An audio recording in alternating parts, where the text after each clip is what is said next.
is a buzz in the air in Pittsburgh. Why? Because the Panthers have won 8 straight conference games, 13 of 15. They're ranked in the top 25 since this guy was here, Dan Marino. We'll hear from him a little bit later on today. An important game against the Temple Owls.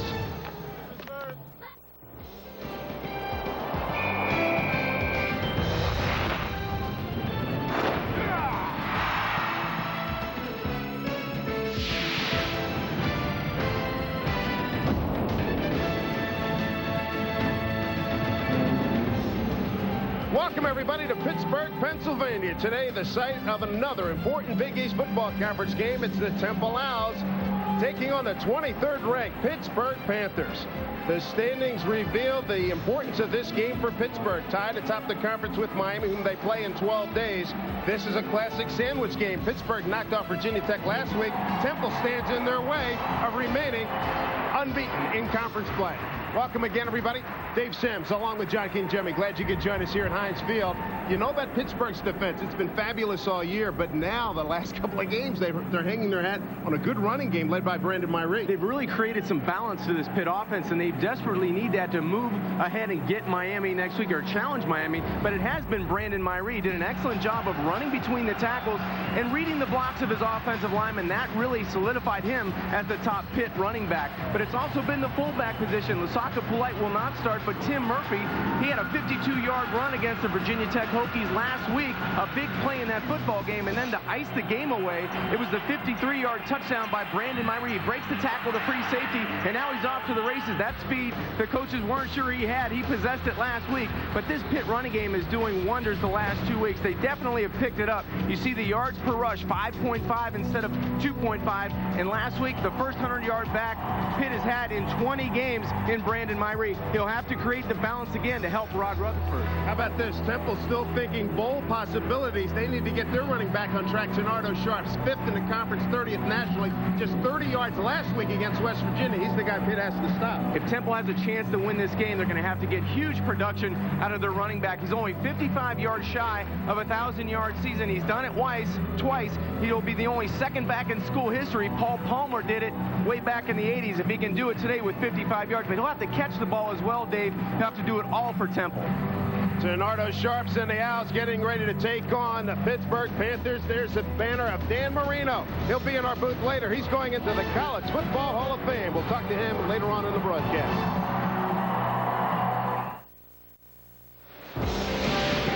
Today's Big East Football Conference game is being brought to you by ConAgra Foods. We set America's table at home and away. Miller High Life, the champagne of beers. By Saab. People who test drive a Saab usually buy one. Prudential Financial, growing and protecting your wealth. And by Bass, a taste for more since 1777. Welcome inside Heinz Field as we get another good-looking scenic local here in Pittsburgh. And let's go down to Greg Roberts on the field. Thank you, Dave. Joining me is Coach Walt Harris. Coach, a huge win last week at Virginia Tech. Are you concerned about a letdown? No. We have a different kind of football team we've had in the past. You know, if we're not playing good because Temple's good, I think our guys worked hard during the week. We know what's on the line. Exciting opportunity for us in our program. We're looking forward to playing. You've been looking for consistency all year at your tailback position. Have you found it in Brandon Marino? Sure looks like it. He played great last week. The last 2 weeks he played outstanding. Only you and Miami are unbeaten in Big East play. Coach, this team is right in the middle of the BCS hunt. We sure are. We got to take care of business today. Finally, happy birthday. Hey, not bad, huh? Good luck. I made it. And you know Temple would like nothing better than to spoil this party. Dave, back to you. All right, Greg, thank you very much. Indeed, happy birthday, 56, to the youthful-looking Walt Harris. And he and his coaching staff had really impressed the importance of this game to their ball club, and they have accepted it. There's no question. Look at the temperature for early November. Downright balmy. 60 degrees. Humidity's reasonable. The wind's not too much of a factor. Cloudy is the forecast. As we look at Bobby Wallace, who is just a major star in the Division II level, where he won several national championships at North Alabama, 1-3 against Pittsburgh. It's been an uphill battle at Temple. And they're coming off a loss last week, their second straight loss, a 46-20 decision, West Virginia back in Philly. Second straight game they rushed for fewer than 53 yards. So we talk about Pitt, talking about bounce back and making sure they get everything together.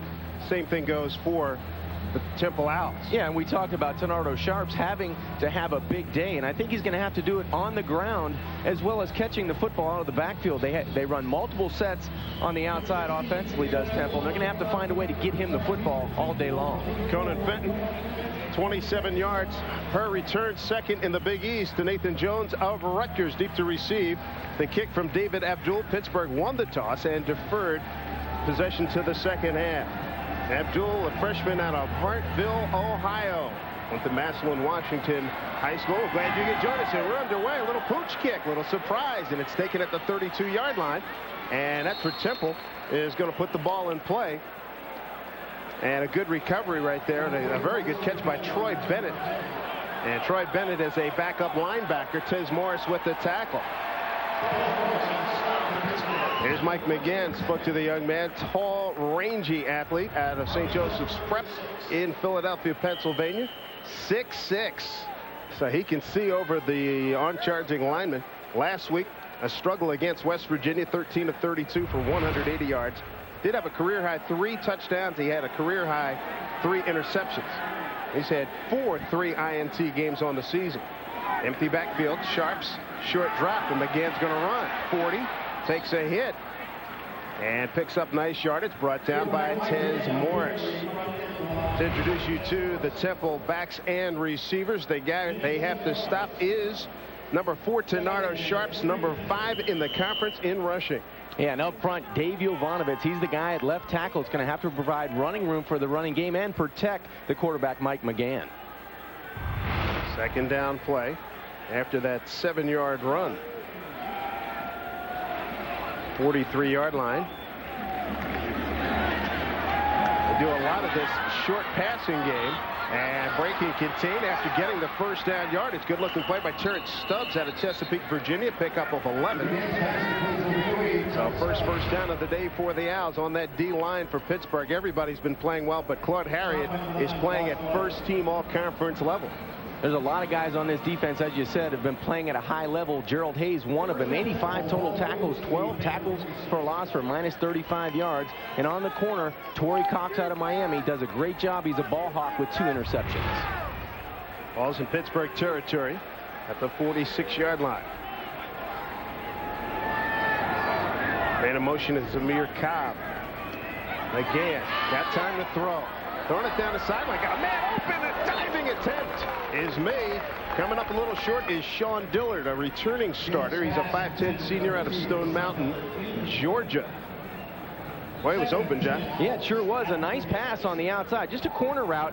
Probably overthrew him by about a yard, but a great effort on the outside by Sean Dillard. And we talked to this Temple coaching staff during the week. They like to open it up a little bit more today against Pittsburgh. We saw them early in the season. They played it tight to the vest. They have to win 3 in a row, and it all starts today. Second down and 10 at the 46. Here's McGann throwing over the middle, wide open. First down yardage again for Temple. And that's Terrence Stubbs. Brought down by Torrey Cox. Gain of 13 on the play. So Temple coming out buzzing here. They sure are. They're moving the football. Nice screen, almost a delay with a pick on the outside. He hits Terrence Stubbs underneath his 21st catch of the season. They're moving the sticks and moving it on this team, and Mike McGann doing an excellent job. You have to erase those interceptions. He's a young quarterback. That's the most in the Big East, but he's been better week to week. Absolutely. Paul Rhodes, the defensive coordinator for Pittsburgh, highly respectful of this young man. Little flanker screen, and that's going to pick up some yardage. Good second effort by Sean Dillard, his second catch today. And that's a gain of 11, another first down for the Temple Owls. Temple coming right out here, John. Well, you love what Mike McGann is doing. He's spreading this Pitt defense around. You see the open, the middle of the field wide open for the under route. He's getting the linemen down the field, trying to get some more running room in the middle for Dillard and for Cobb and for Terrence Stubbs on the outside. First and 10, 21-yard line. Temple took the ball, short kickoff at the 36, and they've been on the move since.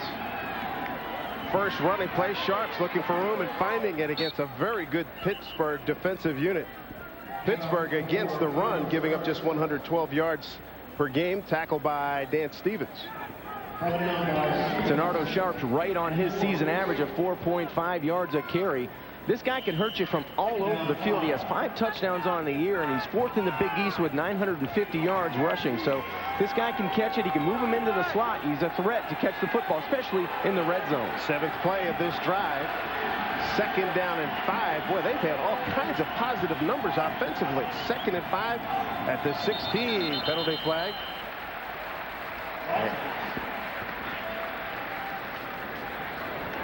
Prior to the snap. False start. Offense. 5 yards. 2nd down. Tom DeJoseph, our referee. The umpire's Paul King. Head linesman Thomas Giles. Line judge is Dennis Guerra. Side judge is Alan Russell. Field judge is James DeBell. And the back judge is Gary Dansowitz. Paul Rhodes, who earlier in the year, I thought he might be moving on to down to Auburn, has really done a terrific job with this defensive unit. 2nd down and 10 for Temple. Ball at the 21-yard line as Sharps goes in motion. Flanker screen again. Cobb's got it. Cobb holds on to the ball down to the 15-yard line. Picks up 6. Tez Morris with the tackle for Pittsburgh. Well, this is old school football right here, because you repeat good plays when they happen in the middle or in the beginning of a football game. They're coming out and wearing out this receiver, the wide receiver screen to the outside, and they're not prejudiced right or left. They're attacking this Pittsburgh defense, and a great start by Mike McGann. 4 out of 5 for 42 yards, but more importantly, Dave, he's protecting the football. First 3rd down he's facing today. 3rd and 4, 15-yard line. Temple on the move. They go empty backfield. Short drop. Nothing there. McGann has got a couple of yards to go. 1st down. He's got it. Turns the corner. He's got 1st and goal at the 6-yard line. Brought down by Brian Beneke. We talked to Dan Klecko, the All-American candidate, defensive tackle for the Owls. He says, hey, man, we're going to be ready today. We got a lot to prove because we were so poor last week. Oh, especially the way they started against West Virginia. They were down 21-0 before the band stopped playing. And now a young quarterback, Mike McGann's taking the pressure of the team starting well under his shoulder. He's spreading the football out, and they're ready to score inside the 20. You see 27 possessions, 11 touchdowns, and 5 field goals. Here's McGann out of the gun. Pittsburgh against the blitz is Sharps. And it's a good thing there was an initial hit in there by Lewis Moore, because there was some room there. There was no more padding in that secondary after Lewis Moore. Owls trying to convert here. They are last in red zone scoring in the Big East Conference.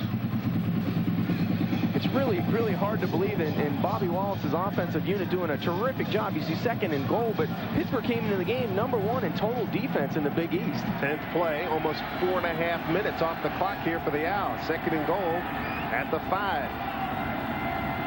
Long count, 6 seconds on the play clock. You see it. There's a draw. Sharp straight up the gut. Touchdown, Temple. On a draw, he's untouched. The Owls lead 6-0. What an impressive drive by Tenardo Sharps and Mike McGann. That entire unit came out and really stick it to Pitt in the opening drive. And with 10:15 left to go in the 1st quarter, they do a terrific job up front. LaDonna, Klein at the center, Anthony Bolden, Hendricks on the tackle. They do an excellent job of walling Pitt off. And as you said, Tenardo Sharps goes in untouched. Boy, they had great play by the O-line. Here's the point after, and it is good by Caphak Lemba, the senior from Westminster, Maryland. Well, we had people shaking their heads last week, John, with Rutgers leading Miami. Now Temple, same thing a week later. Mike McGann takes them right down the field. Temple in the first possession, leading 7-0.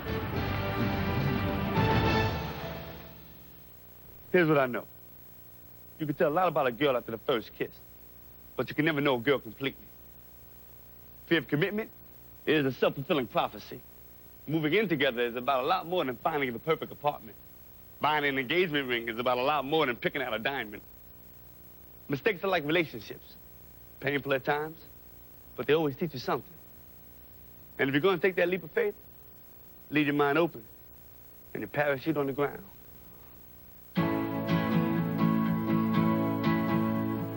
It happens on weekends in towns and cities across the country. Men and women go off to train as soldiers, then come back home to their families, to their friends, to their jobs, and to the rest of their lives.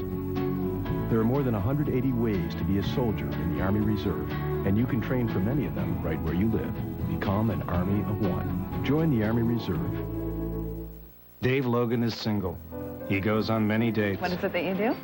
I'm a lawyer. I hate lawyers. And he uses his Discover card. Check, please. So far, he's built up a cashback bonus award of over $160. You're kind of boring. Check, please. Where do you think this thing's going between us? Because, you know, my clock's kind of ticking. Check, please. It's money he'll use for an engagement ring someday. So, what do you do for a living? Maybe someday soon. I'm a lawyer. Discover Card's new cashback bonus program. Really? Where you get paid for the things you buy anyway.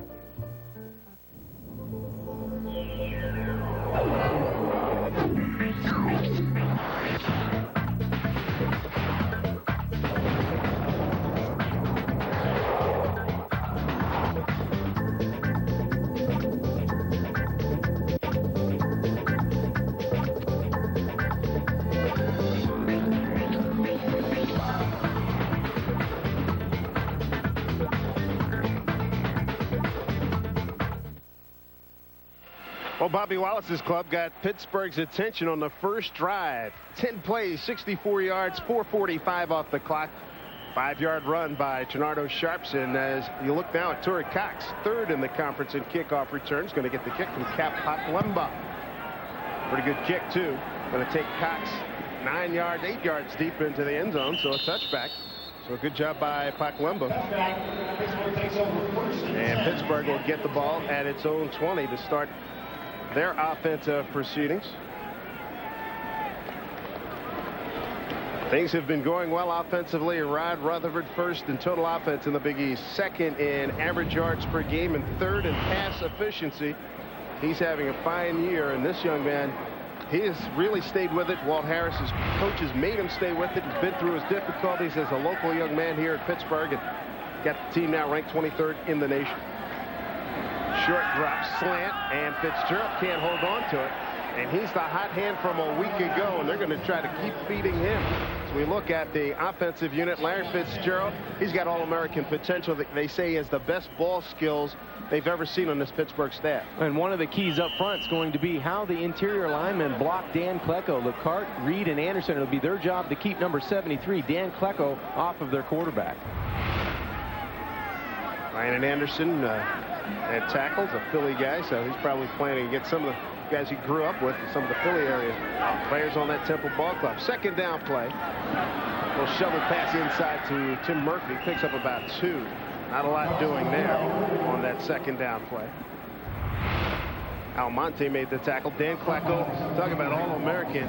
He's the leader, the big motor guy in this entire unit. He makes it happen. And another guy, Ryan Wallace, 53 total tackles. He has an interception, a breakup, a couple hurries, and the defensive backs have been hurt with injuries, but Jackson on the corner will have to have a big day going up against these Pitt wideouts. Pittsburgh, 36% on third down conversion. Go out of a pro set this time. Rutherford throwing deep middle. Almost an opportunity. It was an opportunity for a pick for Terrence Leftwich, the senior out of Washington, D.C. So a 3-and-out for Pittsburgh. And a terrific start for Temple offensively. They take the opening drive and they stick it in the end zone. Now the defense responds. They come 3 plays and out. You can see the frustration mounting early for Rod Rutherford and his head coach Walt Harris, because if you're a Pitt team, you get ranked in the top 25 and you come out and you're not doing real well to start the tone of this football game. Sean Dillard back to get the Andy Lee punt. Lee's had a fabulous year. This one a sailor. Dillard, 40 with some room, and he sits down at about the 45-yard line. A 43-yard punt, a return of 12 yards. Time now to check out the Ameritrade scoreboard just down the road, about an hour from here. West Virginia taking on Boston College, and the Mountaineers have an early lead. An important game for the Mountaineers, who are 3-1 in the Big East Conference.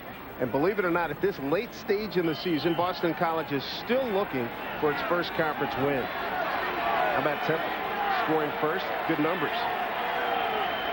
And look at this field position, 1st and 10 at their own 45. Sharps gets the carry.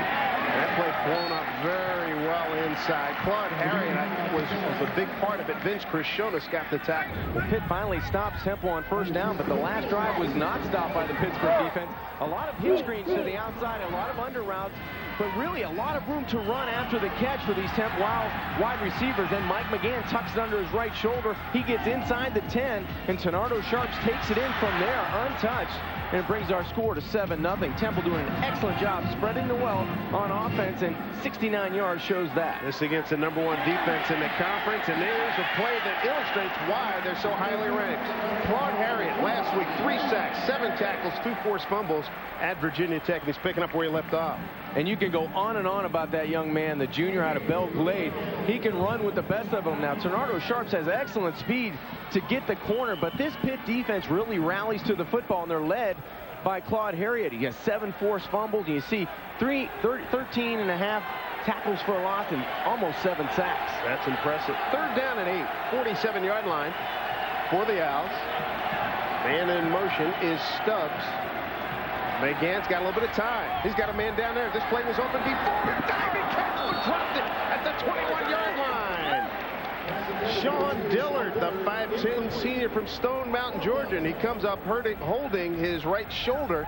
But that play's the 2nd time it's open. They went after Bernard Josh Lay. And they get the matchup they want on Tez Morris on the outside. He lays out, and only the ground prevents him from making the catch, but an excellent throw again by Mike McGann. Puts a lot of air under the football on the corner route. He just bobbled it coming down to the ground, and when he hit the ground, the ball was incomplete. Garvin Ringwelski. Ooh, good penetration there by Pittsburgh. Sean Robinson picks it up at the 9. It's to the edge. 20, and taken out of bounds at about the 22-yard line. A 44-yard punt, return of 13 yards. Pittsburgh last in the Big East Conference in punt returning, but a pretty good performance there. Colin Hannigan with the tackle. Temple leading 23rd ranked Pittsburgh. Hungry? You've come to the right place. The home of great brands and great taste. Conagra Foods. We set America's table. Still hungry? Conagra Foods has the foods America craves at mealtime, snack time, or anytime. Conagra Foods. We set America's table. Today's college football game is sponsored locally by Hofstra University.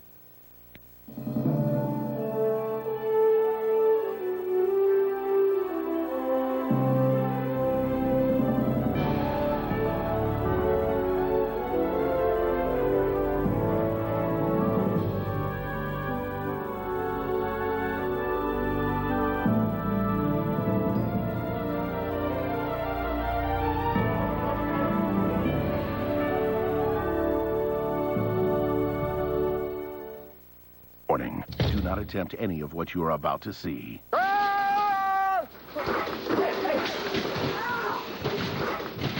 Jackass, the movie, rated R, now playing in theaters everywhere. What's going on here? The conflict, the battle. Catch all the excitement. Watch the Jets take off. Sunday at 8 on UPN 9. Brought to you locally by the Tri-State Mercedes-Benz dealers. Welcome back to Pittsburgh. We're at Heinz Field where Temple leads the Panthers 7-0. Greg Roberts with you, and now it's time for the Conagra Foods Flavor of Tailgating Report, brought to you by Conagra Foods. We set America's table. We're in Pittsburgh, and that guy right there is Jamie McLean of South Pittsburgh, and his crew is die hard. They opened the gates here 5 hours before kickoff, and these guys were the first ones in at 7 a.m. this morning. Here's our plan today. They tailgate before and after this football game. Then they go straight over to campus to see the number 4 Pitt basketball team tonight in an exhibition. They never miss a game. They said they had a blast last week in Blacksburg. And Dave, a big win over the Hokies. I bet they did. You bet.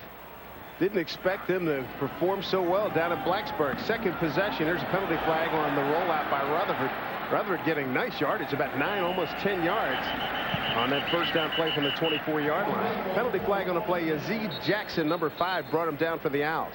And it looked like maybe a hole behind the running Rod Rutherford. Chris Wilson, the tight end, looked like he got a lot of white jersey on a Temple defensive lineman. There are 2 fouls on the play. Holding on the offense. 15-yard face mask on the defense. Penalties offset. Replay, first down. Well, we were talking about the win at Virginia Tech. First ever in Blacksburg. Look at that. You don't go into Blacksburg and put 275 on the board. No, you don't. And they did it so impressively. At one point in the third quarter, Pitt was down 21-7. They fight all the way back, and they ice it with about 5 minutes left to go on that Brandon Myrie 53-yard run. But this Pitt defense did a job, too. 7 sacks and 1 interception. Very, very impressive. Pittsburgh's offense, 3rd in the conference. They go out of the shotgun. Myrie with the carry. And Myrie running pretty well, gets to the 29-yard line, picks up 5. Slow developing play, but Ryan Wallace was there to make the tackle out of Pottstown, Pennsylvania. He's number 17.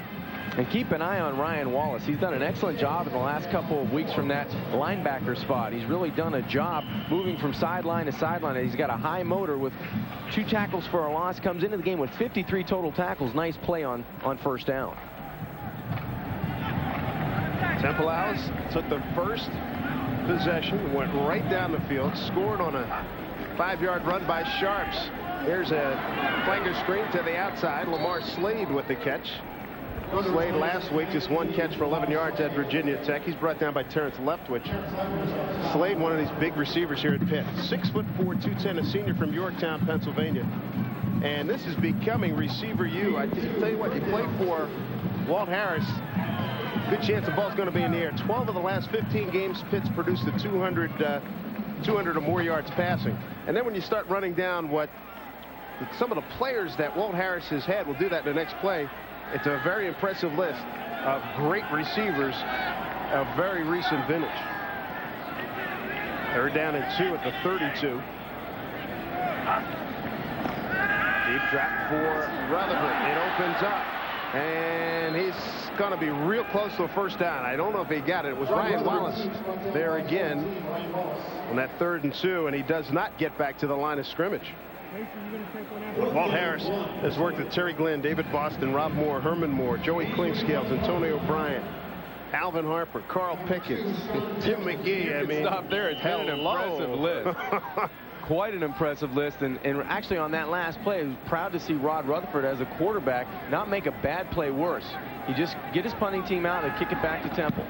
43 yards on the last kick by Lee, and he hammers this one. Dillard retreats inside his own 20, gets a little bit of a break, but a good play down there. That looked like there was more to go there. It was Tutu Ferguson on the tackle, number 27, a 50-yard punt by Andy Lee. When we come back, Temple's going to have the ball in pretty good shape at the 25-yard line, leading 7-0. Here's what I know. You can tell a lot about a girl after the first kiss, but you can never know a girl completely. Fear of commitment is a self-fulfilling prophecy. Moving in together is about a lot more than finding the perfect apartment. Buying an engagement ring is about a lot more than picking out a diamond. Mistakes are like relationships. Painful at times, but they always teach you something. And if you're going to take that leap of faith, leave your mind open and your parachute on the ground. Stargate SG-1, living on the edge. 24/7. Another week. Get out of here! Another universe. This could be hot. Richard Dean Anderson stars in Stargate SG-1, Season 5. Visually extreme. Sunday at 5, only on UPN 9.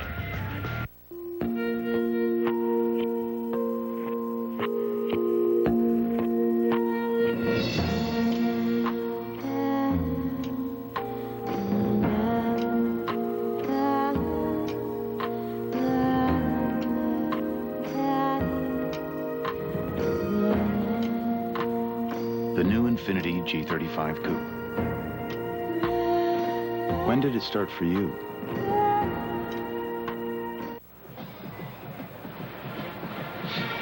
Welcome back, everybody, as we check out the Fort Pitt Tunnel. Big East Football Conference action. 23rd ranked Pittsburgh playing host to Temple. Right now, the Owls lead at 7-0 here at Heinz Field. I'm Dave Sims with John Kinjemi and Greg Roberts. First possession of the game. 64 yards in 10 plays, 4:45 off the clock. Mike McGann threw it well, 4 of 5 for 42 yards, ran twice for 16 yards. Sharks capped it off with a 5-yard run. 7-0 Temple. This start offensively much better for Temple as compared to last week. And open over the middle and hit him right in the hands, and he dropped it. What an opportunity blown there by Sean Dillard. You know, last week, John, Owls play West Virginia in Philly. First 11 possessions, they have 5 3-and-outs, 4 turnovers, and a safety. Well, you can't ask on this play for Mike McGann to do much more. He's given Sean Dillard a couple of opportunities to make big plays here on one, and earlier in the football game on a corner route would have been a tough catch, but you have to make the easy ones, especially if you're Temple. You can't make mistakes early in the game. That is for sure. Offensive coordinator David Buck talked about that before, and there's a blitz, and down goes McGann all the way back to the 14-yard line. Brian Beneke got him. So Beneke, the senior out of Youngstown, Ohio, with the sack, 8 yards on that loss. I think the problem was Mike McGann never recognized the blitz from the wide side of the football field. He was looking right the entire time, but Brian Beneke comes in untouched.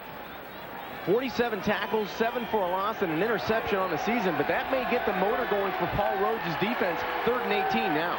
3rd and 18 indeed. Ball's at the 16-yard line.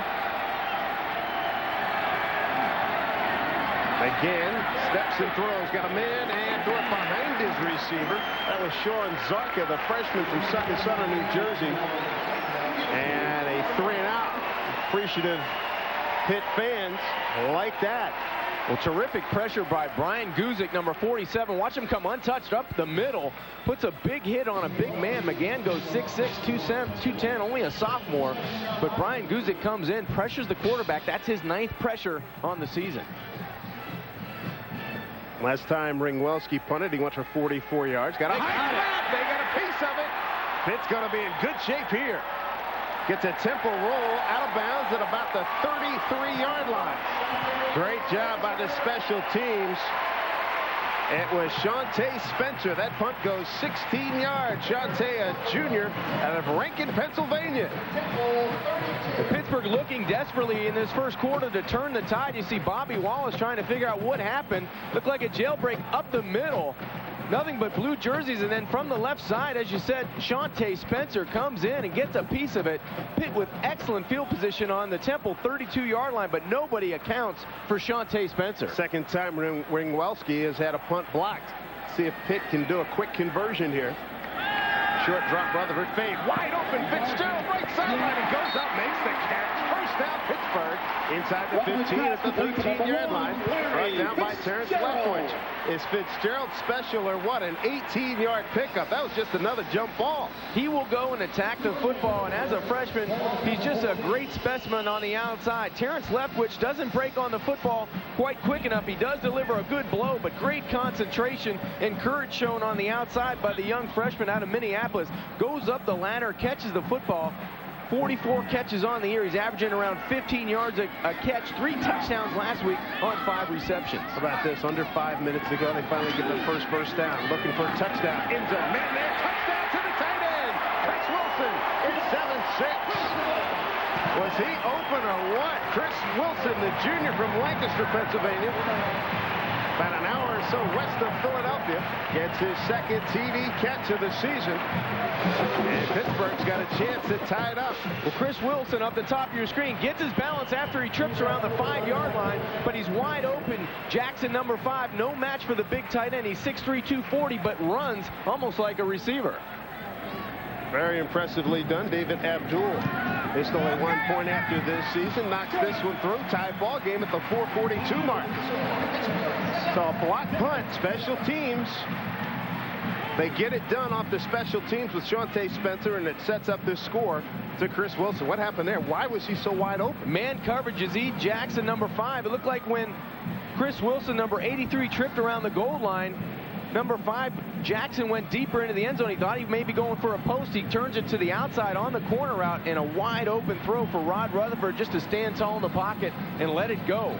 But it was a mismatch. That tight end did a great job, Wilson did, of finding the soft area to the outside of that Temple defense. And Rod Rutherford, an excellent job of conducting the two-play 32-yard drive, only 30 seconds off the clock. All set up by Shante Spencer, as you said, blocking the kick. They get it at the 32, 2 yards or 2 plays later, they tie the score at 7. That's the way you capitalize when somebody makes a mistake, especially when they leave you that short of field. For Chris Wilson, his second TD catch of the season. Shante Spencer, the hero on that drive, certainly. And for Rod Rutherford, his 16th touchdown pass of the season.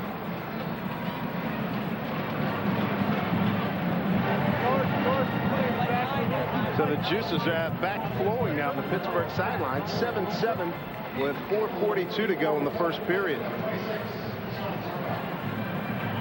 Good look at McConan Fenton deep to receive the Abdul punt at kickoff, rather. 7-7 ball game.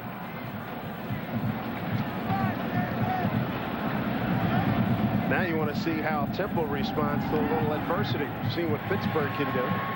Far side on this return. And that's Fenton. And Fenton takes it across the 20, so about the 22-yard line. Make sure you join us next week. Get a look at the Syracuse Orangemen. They'll be on the road traveling to Boston, take on the BC Eagles. We're going to have all the action for you beginning at noon Eastern time, so make sure you check those local listings for the game in your area. Syracuse and Boston College, Saturday, November 16th at noon Eastern time. Always a hotly contested game. The Orangemen and the Eagles. I think, Dave, what you have to do is come back and go back to the recipe. You started the first drive, 10 plays, 64 yards and a touchdown. In the last 2, 6 plays for -6 yards. So you want to come back to the wide receiver screens and maybe hitting Tenardo Sharps on the draw. Blitz picked up. Flanker screen right side. Going to lose significant yardage back to the 14-yard line. Brian Beneke. I'll tell you what, that's one of those cases, John, we see it every week when we talk to coaches. There's Lewis. Krishawn Lewis, a senior from Ben Salem. He wanted to hit a home run, and if he just takes a single here, he winds up losing 6-7 yards. And I also think that they were going to try to set up the flanker screen by pumping it and going deep on the next play down the sideline. McGann opts to throw it to the outside, but Pitt all over it. And Brian Beneke, 2 big plays on consecutive series for this defense. Beneke with his first sack of the season, the last time Temple had the ball.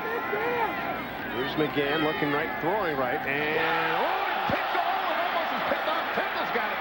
Shante Spencer thought he had a sure 6, and Lewis comes up with it.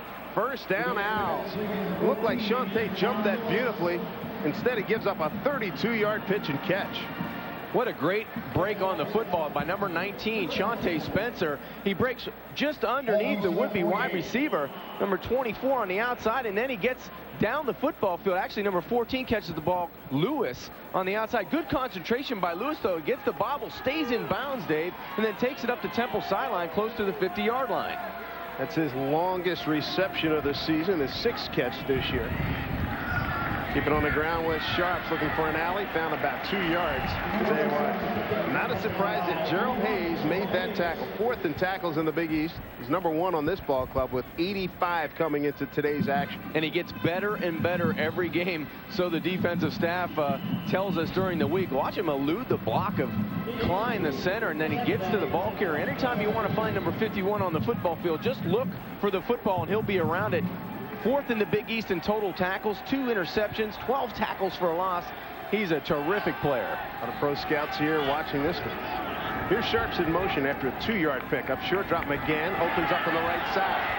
And McGann going to leave himself about 2 yards short of a first down. Beneke ran him out of bounds. Pickup of 6 on that play. Mike McGann runs the football well for a big guy, 6'6", 210. He came into the game with 88 yards rushing and a couple of touchdowns, but on that quarterback draw gets his offensive unit in a position to convert on 3rd down. So it's going to be a 3rd down and 1 opportunity for the Owls. 7-7 ball game here in the first quarter. 3:01 to go.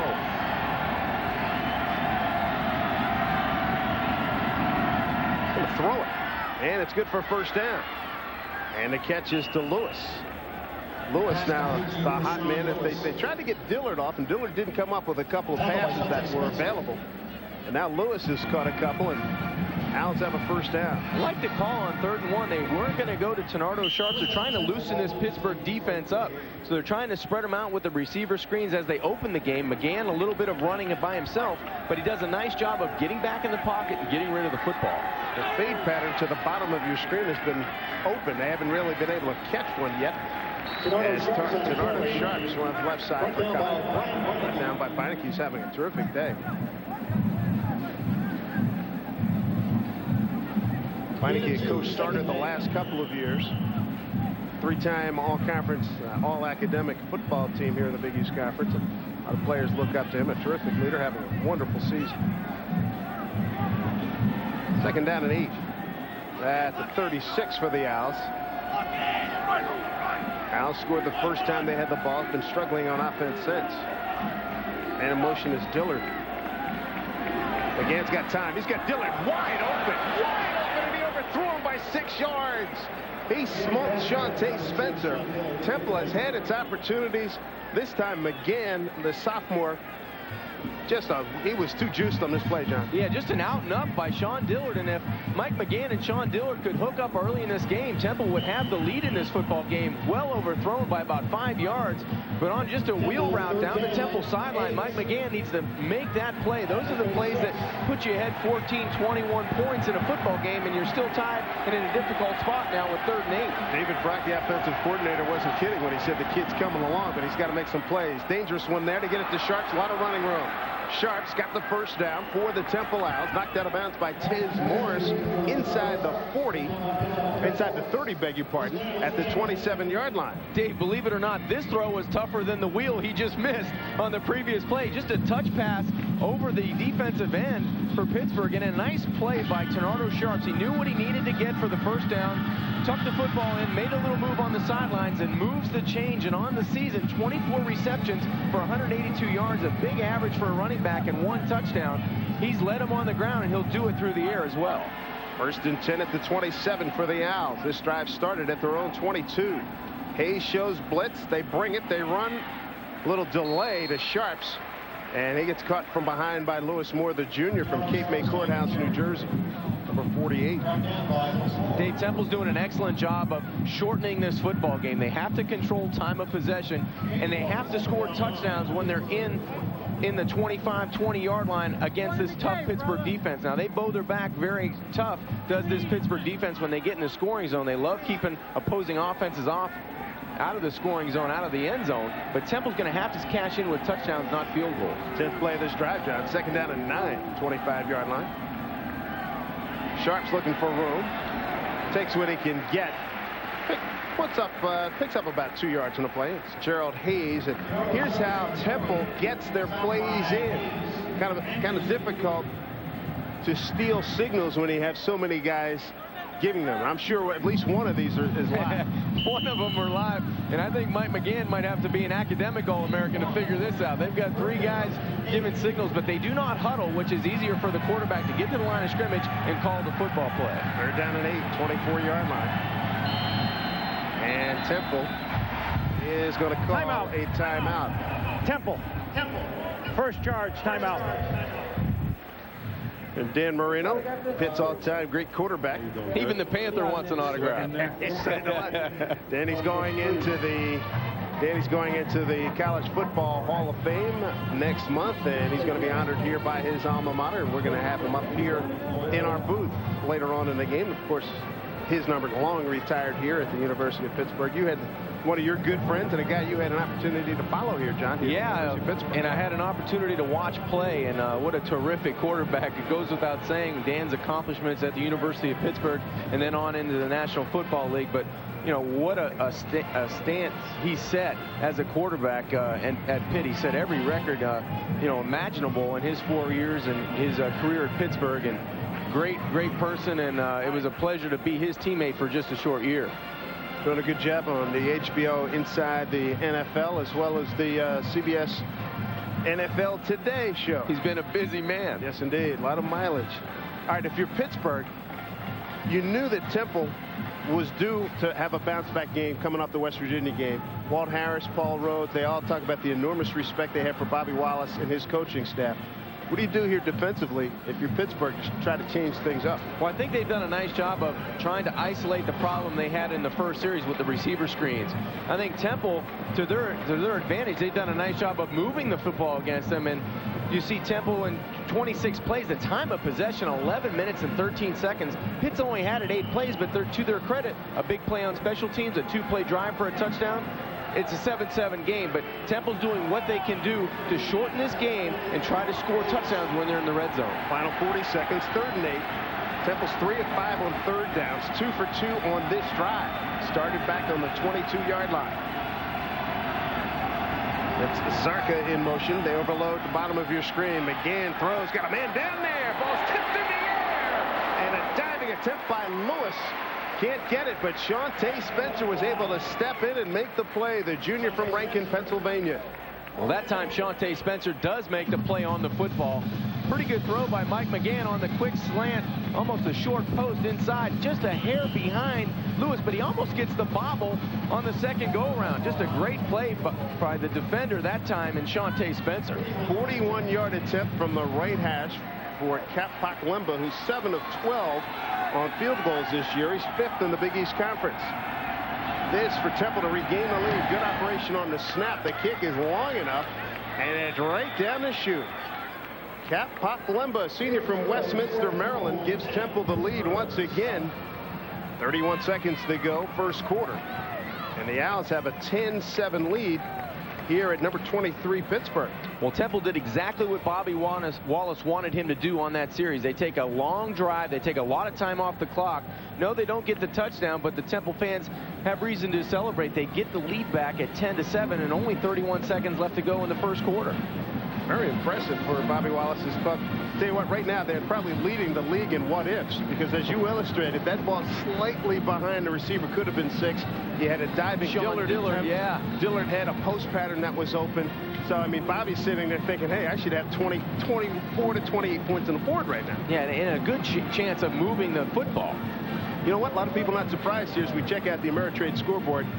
All 3 unbeaten teams are on the road, and right now Purdue with an early lead. Texas is leading. Iowa, good-looking ball club that doesn't play Ohio State. Are you kidding me? 7-2 Navy. That would shake things up. And sure NC would. State at Maryland. LSU and Kentucky and SEC action still to come as we check out the top 25 action. We thought this game would be a close football game, and it's turning out to be exactly what we thought it would be. Temple coming out early, and after playing so poorly against West Virginia last week early, they come out and show that they are a tough football team. Yard deep is Torrey Cox. 10, it slips. Tell you what, they've had a lot of problems here with the field. Most of it, when we were here a few weeks ago for the BC game, it was between the hashes, but you could see at the numbers, Torrey trying to make the cut. He slips. Well, it might look better on your TV screen today, but it's not very good. Actually, it was better a couple of weeks ago. At least it was beat up enough where it was a solid turf. It was a solid grass. And this is Pitt's worst field position. As you see the terrible, terrible conditions of the field, Torrey Cox just making an easy cut and brings up a yard aside. They resodded since we were here a few weeks ago for the Boston College game. From the 11, Pitt's going to start this possession with 23 seconds to go. A little sprint out by Rutherford. And bounces one to his receiver Slade, incomplete. Telling you at the beginning of the game, and we talked about it getting ready, this is a classic sandwich game. Sure Virginia Tech last week, Miami in 12 days. Temple has given Pitt trouble over the years, and they're not sharp right now, the Pitt offense. Well, the first game we had for the University of Pittsburgh this year was against Rutgers right here. It mirrors this game. They kept Rutgers along. They couldn't put them away, and this team has a better defense, I believe, than Rutgers. So Temple doing a great job early in this game. Second down play from the 11. Short drive, quarterback draw for Rutherford. Ooh, boy, he takes a lick at the 14-yard line. Good pursuit there. Nice job by Tyrone Ditzel out of Colquitt, Georgia, 6'4" senior. So an easy quarter offensively for the Pittsburgh Panthers. They capitalized on a partially blocked punt to get their only score, but the Temple Owls are moving the ball up and down the field against the #1 defense in the Big East Conference. We go to the second quarter, and you are reading right. The Temple Owls have a 10-7 lead here at 23rd ranked Pittsburgh.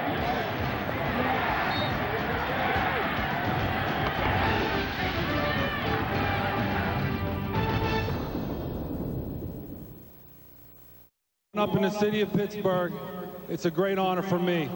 I would personally like to thank all the players in 79, 80, 81, and 82 to help me achieve this goal of the College Football Hall of Fame.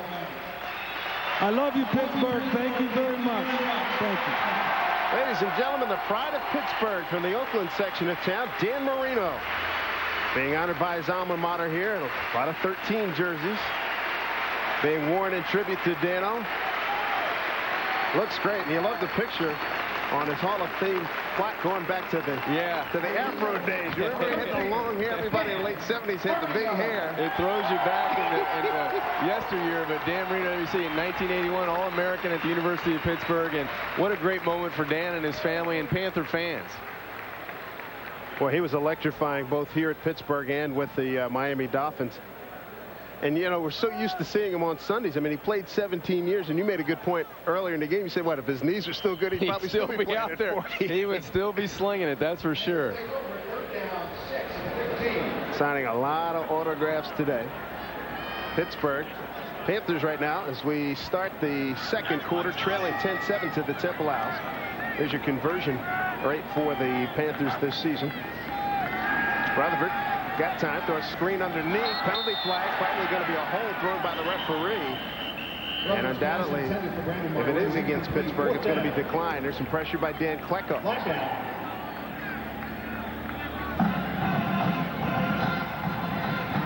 Tell me about this Pittsburgh offense, John. What do you think? Well, it's ugly early, Dave, to be quite honest. Holding on the offense. Penalty is declined. Fourth down. Right now, this Pittsburgh team has no rhythm offensively. Last week, they were able to mix the run and the pass beautifully. They got a lot of production from their quarterback. They had huge production from Larry Fitzgerald. It looks like they're trying to establish themselves, but Temple's doing a good job defensively of really doing clamping down on the run, clamping down on putting pressure on Rod Rutherford, and this offensive line that was so productive last week has not provided running room. Here's Andy Lee. Beautiful punt. Dillard backs up. Wow, he's very lucky to make that catch. Ball was going into the wind, a 44-yard punt. Temple's going to have it right in the middle of the field at the 41-yard line. Well, of all the catches that Sean Dillard hasn't made in the first half, he needed to make that one because that could have turned this football game around and given Pitt, again, instant field position. So a good job by Sean Dillard, and more of a knuckleball, and he ends up catching the football and almost slips on the turf again. Temple leading 10-7. Last time they had the ball, a 41-yard field goal by Pakalumba late in the first quarter. 10-7, and they've had tremendous starting position pretty much all day. Here's Sharps resetting in the backfield. They give it to Sharps. A little bit of a draw. Gets it to the 45-yard line. Picks up 4. Brought down by Brian Beneke. I believe the plan for Temple offensively was to spread the Pittsburgh defense out and then try to run Tenardo Sharps more in the second quarter. They're going to need him to have a big game today. And more than a big game, big plays. They need him to make that third down catch or that third down run as he did in the first quarter. And he'll be called upon in this game. Sharps 10 carries for 23 yards. Last week against West Virginia, 17 carries for 30. Cobb in motion. Again's a blitz, getting rid of it. Ball tipped in the air. Almost a spectacular play. There's also a penalty flag, and I think it's going to be a late hit on the quarterback. A late hit on the quarterback. And penalty flag thrown by the referee here. And that ball almost intercepted in there by Pittsburgh. Thomas Smith had a shot at it. Roughing the passer on the defense. 15-yard penalty from the previous spot. First down. And it would have been called back, but credit Joe Lodano for really doing a good job to the offensive left guard. But just a touch pass over the middle. It gets tipped by number 48, Lewis Moore. And then just an excellent effort on the play, but Joe Lodano breaks it up for Temple. It would have been an interception. but a great effort that time by 48, Lewis Moore. Thomas Smith, the backup for Claude Harriet, freshman out of Capitol Heights, Maryland, guilty of the infraction. So it sets up Temple 1st and 10 at the Pitt 40. Here's Sharps trying to get outside, turns the corner. Gets it to the 34-yard line. Pickup of 6. Vince Krashunas brought him down out of Schuylkill Haven, Pennsylvania. 6'4" sophomore.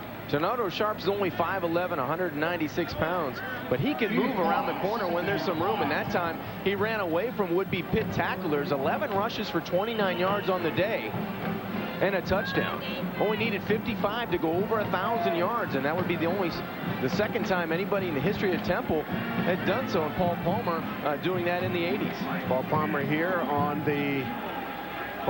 here, and he's on the Temple radio broadcast back to the Philadelphia area. Early on here in the second quarter, pump and go. McGann's got a man down there again, wide open, and he overthrows his intended receiver. This time it was Zamir Cobb. He's had 2 guys who have smoked the secondary in Pittsburgh, and the sophomore has badly overthrown them. You're only going to get 3 or 4 opportunities to complete this ball a game, and you have to take your home run shot and connect on 1 or 2 of them. He's had Sean Dillard open. He's had a number of receivers. Zamir Cobb, that time, the overthrow. And there's Dan Marino with a familiar face, Joe Klecko, the former All-Pro from the Jets. Joe spent a lot of time chasing down Dan in those Jet-Miami games. As a matter of fact, the Jets and Miami play this weekend. And Dan Marino's going to be up here in our booth coming up a little bit shortly. The bubble screen, it opens up for Temple. And it opens up big time inside the 20 to the 18-yard line. That catch by Terrence Stubbs. Gerald Hayes prevented further damage. A gain of 16 for Temple. On that screen, if you can get away from the first wave more times than not, you're going to have a big play. That time, Mike McGann takes the shotgun snap, a missed tackle on the outside, but a better run after catch by Terrence Stubbs. Does a nice job of following his blocking down the football field and gets him inside the 20-yard line. Stubbs 3 catches for 40 yards. Temple on the move. You heard right. Temple on the move inside the 13-minute mark. Here's Sharps. Good defensive play by Temple. Saves some damage. Brian Beneke, we've been calling his name all day for good reason. He has made plays like that because that had a big one written all over it. Glad you could join us here for Big East football. We had an upset in the making last week. We have another one in the making today. Dave Sims with John Congemi and Greg Roberts. Temple leading 10-7. They are threatening again. They've dominated the offensive stats here in this ball game. Dave, I think Temple needs to take a shot at one of the wideouts. Man coverage for Pittsburgh. They go with an empty backfield on the 2nd and 10. At the 19, there's a quarterback draw. Boy, that opened up to the 15, to the 10, to the 5. First and goal, Temple. Finally brought down by Tez Morris. A gain of 15 yards by the 6'6" sophomore Mike McGann out of St. Joe Prep in Philly. That's the only guy you don't account for in man coverage, is the quarterback beating you with his legs. You see number 31, Tyrone Gilliard, trying to get in late, and Tez Morris on the tackle, but the big 6'6" sophomore makes Pittsburgh pay inside the 20, gets it inside the 5. Number 1 defense in the Big East, being shredded right now. It's almost like the old Ingemar Johansson fight against Floyd Patterson. I see something. As Ternardo Sharps goes left tackle. Beinecke again with the tackle. Brian's got to be up around 9 tackles already. We got 11:43 still to go. Good for him. He's been doing an excellent job of running down Ternardo Sharps from behind. Good job on that play. You can see he's a little winded. He's been on the ball carrier around the football all afternoon long for this Pittsburgh defense. 2nd and goal coming up at the 5. Owls lead at 10-7 over the Pittsburgh Panthers. This drive started at the 41-yard line of Temple. Long count, McGann looking left side. Flush. They get rid of it. And boy, he saved the sack there. Brian Guzik got in, the senior from Library, Pennsylvania, number 47. Terrific pressure there.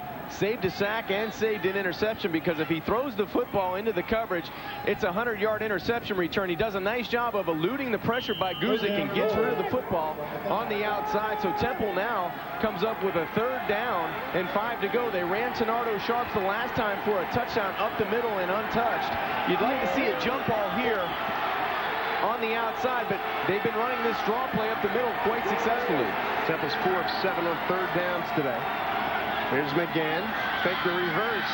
McGinn can't get it done. At least he got it back in front of the goalpost to give him a better shot at a field goal. Good play by Corey Humphreys, the junior from Columbus, Ohio, number 17. Corey Humphreys doing an excellent job on the outside. They faked their inside reverse, and now it's up to the 6'6" sophomore on the outside. He's not that fleet of foot when he gets outside, but at least Temple now has a chance for a field goal. Here's Paklemba for the field goal attempt. A 23-yarder this time. They had hit one from 41 yards out with 31 seconds to go in the first quarter. Paklemba and the Owls call a timeout. It's their second timeout. They've got one remaining, 10:40 to go here in the second quarter. Boston College and West Virginia hooking up as we check out the Ameritrade scoreboard. Mountaineers with a 10-0 lead over Boston College. Boston College has lost to Miami, Pittsburgh, Virginia Tech, and if they were to lose today, that would be they would have lost to everybody in the top division of the Big East Conference. Miami and Pittsburgh, they play in 12 days. If Pittsburgh doesn't get out of here alive, that could make it really even more difficult down in Miami. Temple at 1-3. Boston College, shocking to see them at this stage of the season. You're right. At 0-3 in the conference. 0-3 and 5-3 total. But West Virginia really plays the spoiler. If they can win today at home, and then at the end of the year they have a chance to play Pittsburgh. So, you know, depending on what happens today and next week for this University of Pittsburgh team, they may have a chance to come from the outside. You bet. If you're West Virginia, you want Temple to win today, West Virginia win today, Pitt beat Miami. Right. Then you're set up for the title. Absolutely right. Here's Paklemba, pretty much a straight-on shot from the 23-yard line. He's got one from 41 today. He's 8 out of 13 on the season. You'll get a good look at it. And he's able to get it through. Timeout on the field. 10:37 to go here in the second quarter. And it's a Temple Owls with a 13-7 lead at Pittsburgh.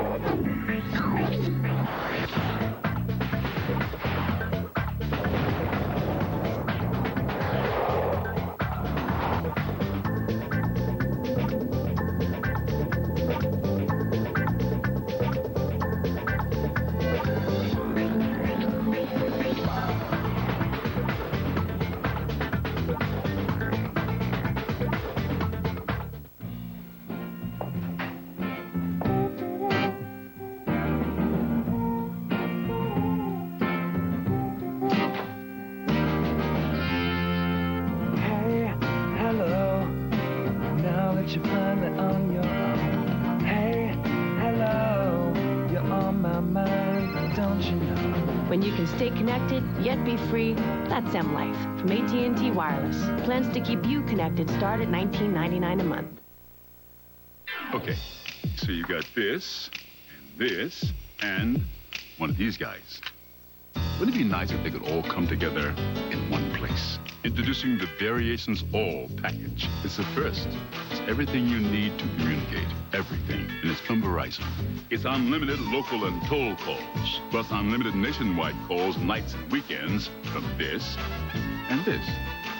You get 600 direct dials in as a weekday talk, too, plus unlimited high-speed internet access. And services like caller ID and home voicemail, all together for one low monthly price on one bill. Call 1-800-514-6381 today to sign up, and we'll show you how you can save at least $250 a year guaranteed. You've got this, and this. Why not put them all together with this?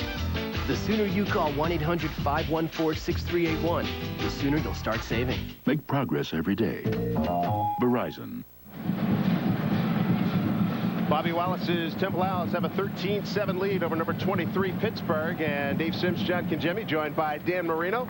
Dan, welcome back to Pittsburgh. What did it feel like being down on the field in front of your people here? It was great. I'm being home in front of everybody. You know, I got chills being out there.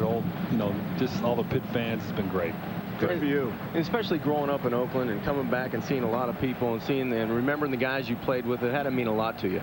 Well, as you know, you were on one of those teams. We played on I played 4 great football teams, had a great career here, and just to be back home and have everybody cheering, the fun, I mean, it was good. What about going into the Hall of Fame? That's got to be a tremendous thrill. It is. It's special. And you think back, I played with so many great players at that time. It was special just because we had so many guys go to the next level, really. Yeah, you guys. We had plenty of guys who were good players. It's unbelievable the run you guys had. No question about it. Dan Marino joining us here in the booth. And the Pittsburgh Panthers are going to have the ball. And they're going to have it at the 30-yard line. So what do you think of the Panthers so far? Been a little shaky, huh? I see Joe Klecko there. That guy's hit me quite a few times. And when I thought he was going to hit you on the sidelines again. He still looks good. He wanted to get a shot in over there. Yeah, it's one of Joe, don't have a flashback now, right? That's right. It was good to see him. Here the Panthers 1st and 10 at their own 35, trailing 13-7, and Myrie, haven't seen a lot of him today. Pretty good drive here on that run to the 39-yard line. Picks up about 4 as we check out Dan Marino here. Back in the day, the old Pittsburgh uniforms, right? All right, against West Virginia. And that looks like that's against Temple. Yep. Against Syracuse. Hey, watch this one. I like this one. Yeah, look at this move right here. Make it dance a little bit. Look at this cut inside. Get down. Smart play there. Ooh, here's a tackle for a loss by young Dan Klecko. He really stuck it to Myrie that time. Dan Klecko having another fabulous season. Leads the Big East in tackles for loss. That gives him 15 and a half. That's amazing. Dan Klecko has a nose for the football, and he's not real huge in stature, only about 6 foot tall, but he can find the football. And as you said, minus 69 yards in tackles for loss coming into the game. A huge play on 2nd down on Brandon Myrie. Pitt still looking to convert its first 3rd down today. 0 for 4. Fitzgerald in motion. Deep drop for Rutherford. Gets out of containment. He's got some running room with the blocker, too.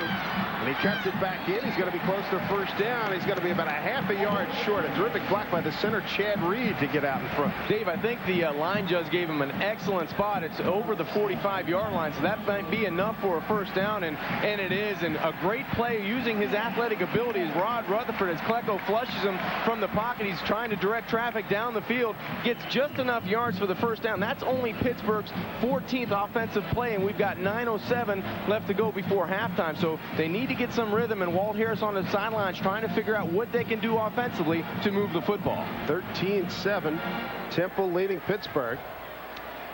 Roosevelt Bynes goes in motion. Rutherford got time, looked at his receiver, threw it a little bit behind the receiver, Roosevelt Bynes.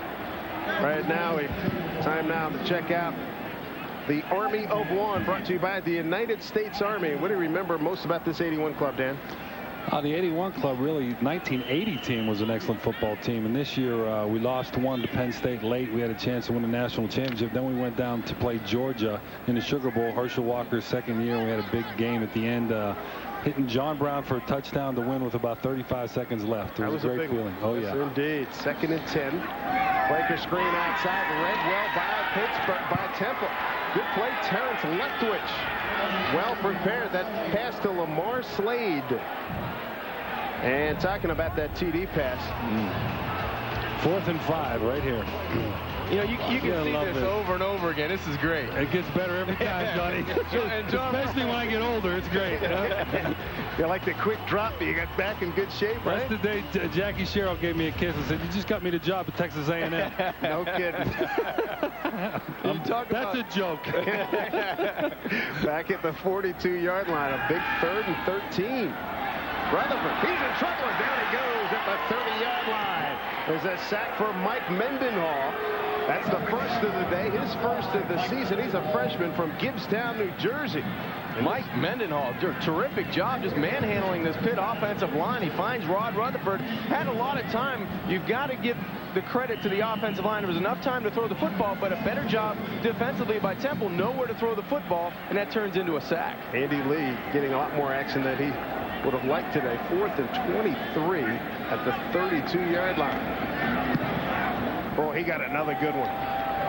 Dillard backs up, makes the catch at the 18-yard line. Trying to turn the corner, evades the first ball and does the right thing. It gets it out of bounds at about the 23.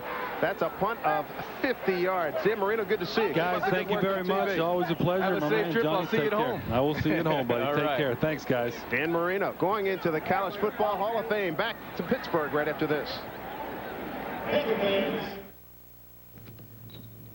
You don't need to be a sanitation engineer to know garbage when you see it. Looks like you'll be folding faster than the Argentine army in '82. Oh, well. Buck up, soldier. The night is young. Lucky for you, there's also a lightweight to live. The high life. Suzuki, proud presenting sponsor of the Heisman Trophy. During the Suzuki year-end clearance, get 0 down, 0% financing for 5 years. And now, for a limited time, you'll also get $1,000 customer cash for the best price all year on the hot new Aereo, the XL7 SUV, and every '02 model. Every Suzuki also comes with America's best warranty, making Suzuki America's best value. Hurry in before the Suzuki year-end clearance is over. Come on, man. Try it. It's not gonna kill you. I already did it twice today with some friends. Been doing it every day for the past year, and I'm still here, right? You ain't chicken, are you? 22 million of us do it. You ask anyone will tell you how good it feels to stand up to big tobacco and tell me you're tired of their lies. So just try them. Tell big tobacco you're not for sale. Come on. Feels good. Walt Harris in conversation with his quarterback, Rod Rutherford. Pittsburgh Panthers 23rd this week, trailing 13-7 to the Temple Owls. Here's Ternardo Sharps. And Sharps pushes ahead for about 3. Brian Beneke. Honest to God, if that is not his 11th tackle by now, Brian Beneke is going to have to get an IV at halftime because this man's motor's been going the entire first half. Just a terrific job of finding the football. He came in with 46 total tackles. He's probably been around the football on 10 or 12 occasions already. No question, 4-yard gain. 2nd down and 6. 11. I hit it right on the number. You got it. Just a guess, but I knew he was in double figures.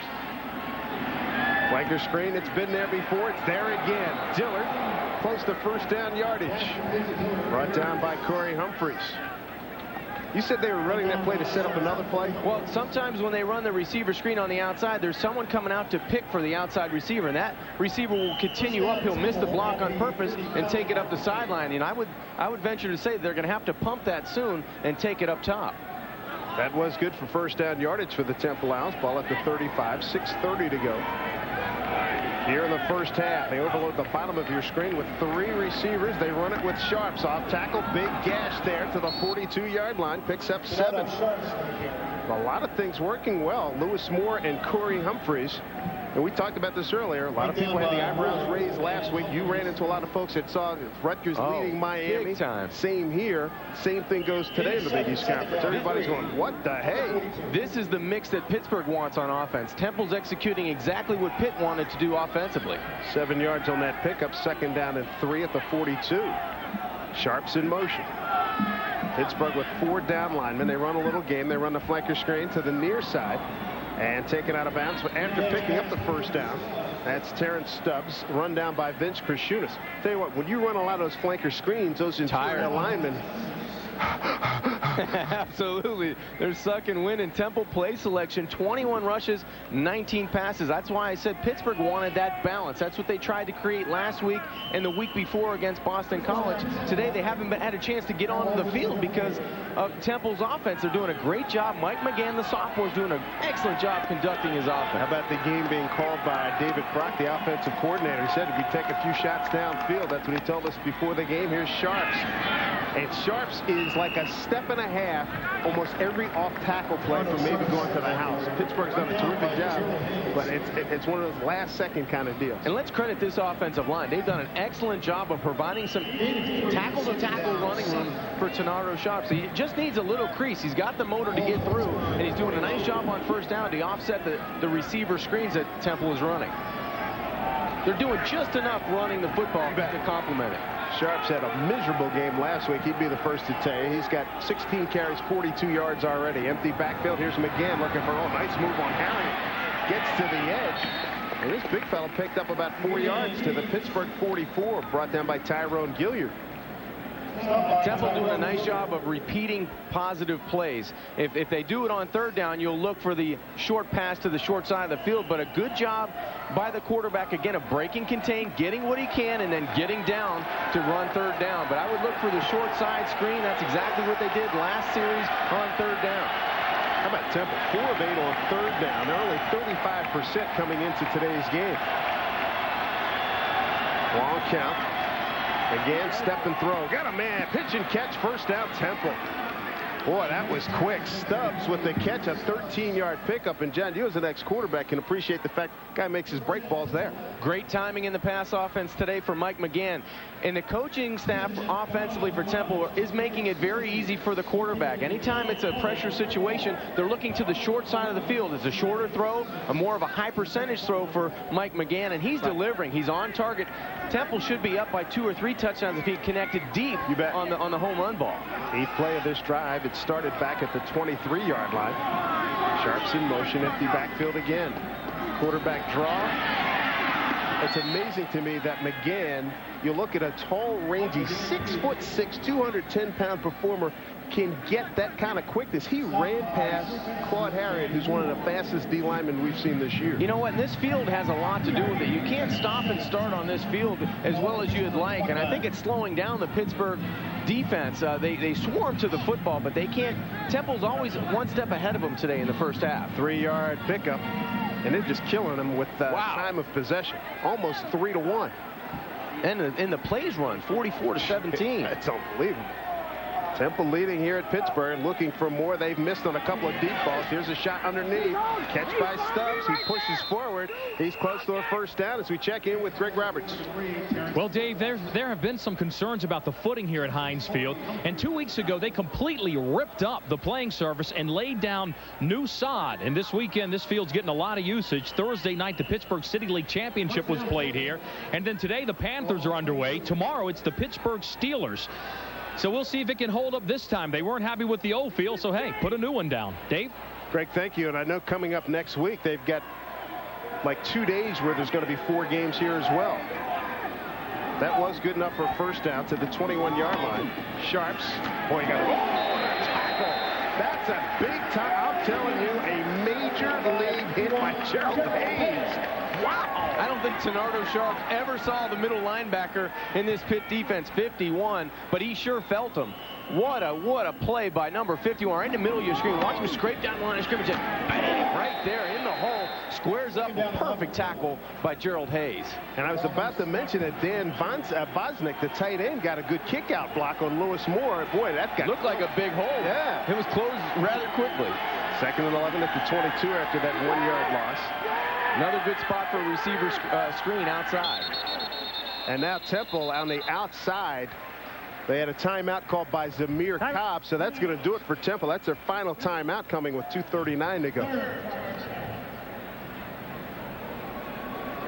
Well, their operation on offense today, very impressive.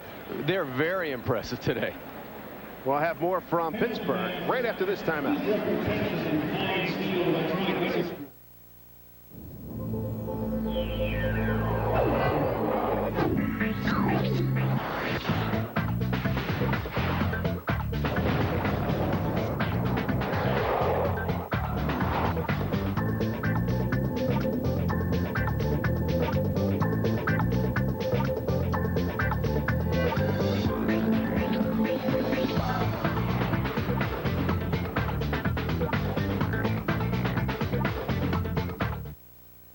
So let me get this straight. You're going to sell us a Hyundai Santa Fe with a V6 engine and automatic transmission for around $20,000?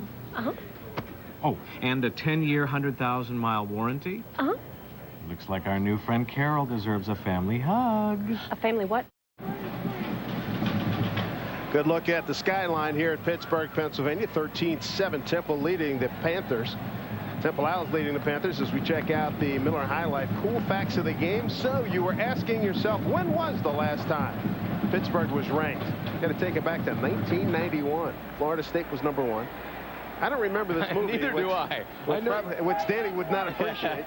Emotions, Mariah Carey. You don't forget her or the song.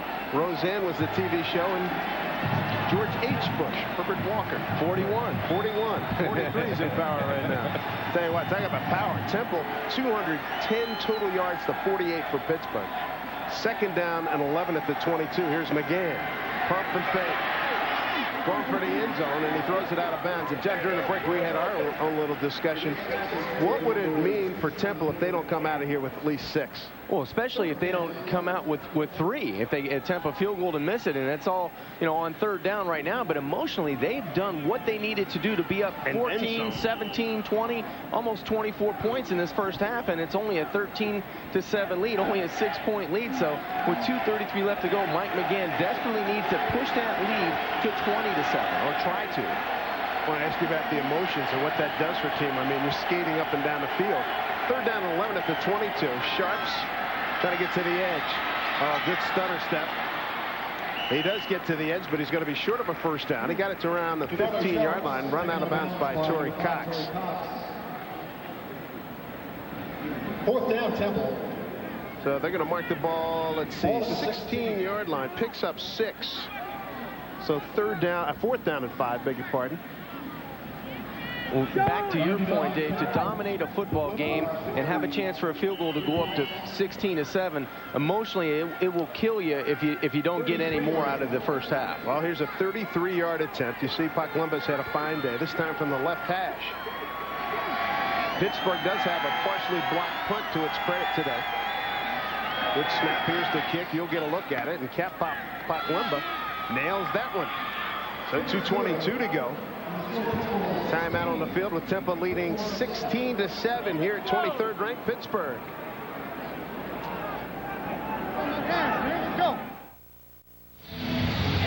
Second week in a row, we've seen an upset in the making here in the Big East Football Conference Game of the Week. Mike McGann and the Temple Owls have a 16-7 lead for 23rd ranked Pittsburgh. Paklemba has 3 straight field goals, 41, 23, and 33. And been a terrific game called by David Brock, the offensive coordinator. He's probably still sick to his stomach because he knows he should have the opportunities. Yeah. He's called a great game. Such a terrific first half for this Temple Owls. Here's a kick by Paklemba. It's a high pooch.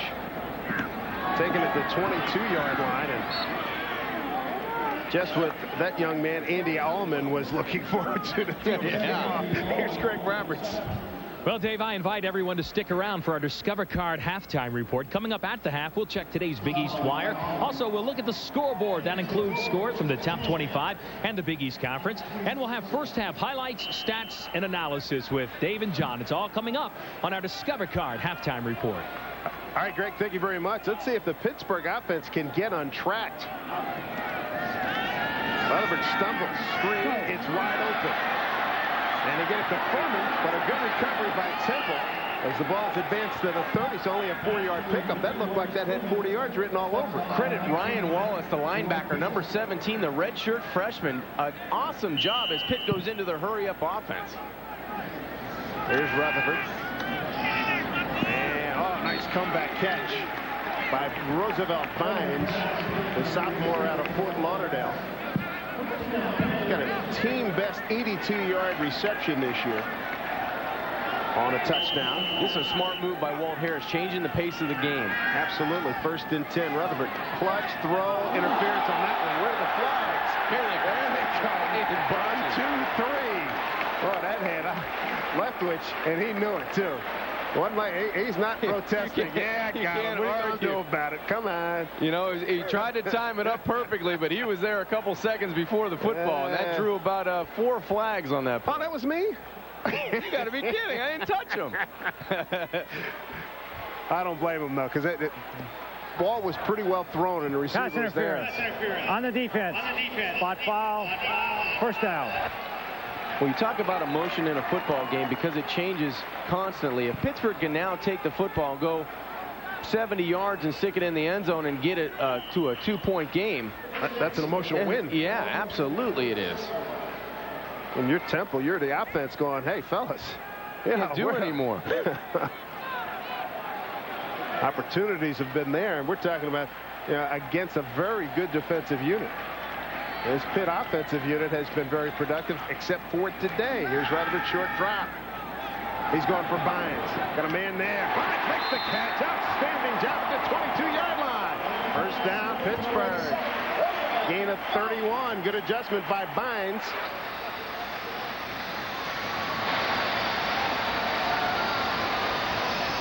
Roosevelt Bynes. Yeah, he found the football, and as a defensive back, David Reese didn't turn around and locate the football. The wide receiver knew it was coming down, goes up and gets it. A big play for Pittsburgh as they move the ball inside the 25-yard line. And they don't have to burn a timeout as Bynes got out of bounds. Pittsburgh has 3 times out remaining. 31 yards on that pickup. 2 catches, 38 yards for Bynes. Here's Rutherford again. Got time. Throwing wide open. It's Omar Slater to be first and goal for Pittsburgh. A gain of 20. And just like you said, John, Pittsburgh comes back emotionally. They're right back in this game with a touchdown. And they change the pace of the football game. I love the hurry-up offense because it gets Rod Rutherford into making decisions, and it gets back to what they do best as you see Rod Rutherford getting some emotion back in this Pitt offense. They throw the football. That's what they live and die to do, and they should throw it up again, make it a jump ball to the outside to Larry Fitzgerald. Fitzgerald, top of your screen. Would not be shocked. Here's the fade. Caught 2 last week. He jumps. He's got it. Touchdown, Pittsburgh! Dave, just what we talked about, you got to go to your bread and butter to the outside. You make Rod Rutherford get right back into the game. And how can you say enough about Larry Fitzgerald goes up and gets the football? Everybody in the house knows it's coming, but Larry Fitzgerald goes up and gets the football. How come there was no double team? I mean, you could see that plain as day. You know it's coming. Wide side of the field. He's got the size advantage. Virginia Tech last week, but Foster, after the second one, they bracketed him. And Rutherford on that drive, 5 for 5 for 66 yards. Abdul, point after, is good. And every point we've touched on, the emotion now swings back to Pittsburgh. They get down the field in an absolute heartbeat to make it a 2-point game. You believe this? Just a great drive by Pitt and a nice throw by Rod Rutherford. This is not an easy throw to make because you have to put enough air on the football to let your wide receiver go up and get it, and it's going to the wide side of the field. And as you said, if I'm Temple on defense, I throw 2 guys out there. You had a great suggestion. You got to bracket him because he's going to beat you. Make somebody else beat you, not the constant on the outside, Larry Fitzgerald. And you see the reaction of Rod Rutherford. He got back into the game. He's doing what he does best. Gets back, get rid of the football, get it to your playmakers on the outside. That's 4 touchdowns for the freshman in 2 weeks. Tell you what, you talked about tempo.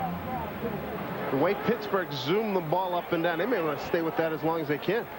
And that was very effective. And you mentioned, hey, you don't have a chance to second-guess yourself. You got good protection on the O-line. Hey, find him, give it to him. You get a sense of urgency when you're in the hurry-up. You get everybody getting on the same page. 10 of 15 for 102 on the drive, 5 of 5. It got Rod Rutherford a feel for the football game. I thought early in the game, Pitt had no momentum, had no rhythm to their offense. Well, now they've found it on the hurry-up offense. 2 plays, 32 yards. It only took 30 seconds on the first scoring drive. 5 plays, 74 yards. Under a minute again, 54 seconds. So Pitt doing what they need to do to get back into this football game. So Pittsburgh down 16-14. As David Abdul gets ready to kick it off. Now, Temple does not have any times out. They have 1:28 to go here in the first half. And Pitt has all 3, so if their defense can turn the tide and stop Temple on first down, they may start to use the field position depending on this kick. And that kick going to go out of bounds. Temple's going to be in good shape. Terrible error. Woof. That's brutal. Any special teams coach now is pulling their hair out because you hate to see your kicker kick it out of bounds and give the opposing offense instant field position. That's right. The one thing you can't live with. Free kick out of bounds by the kicking team. Receiving team has elected the penalty option to take the ball at the 35-yard line. First down. If you're Temple now, you've had a ton of things working real well offensively. You just haven't put touchdowns on the board. Where do you attack here with no times out? I think you go right back. You either go draw with Sonardo Sharps or you try to hit a wide receiver screen. Get him going on first down. 1:28 to go. First half. Temple in the lead at 16-14, but Pittsburgh very much back in this game, and now penalty flag.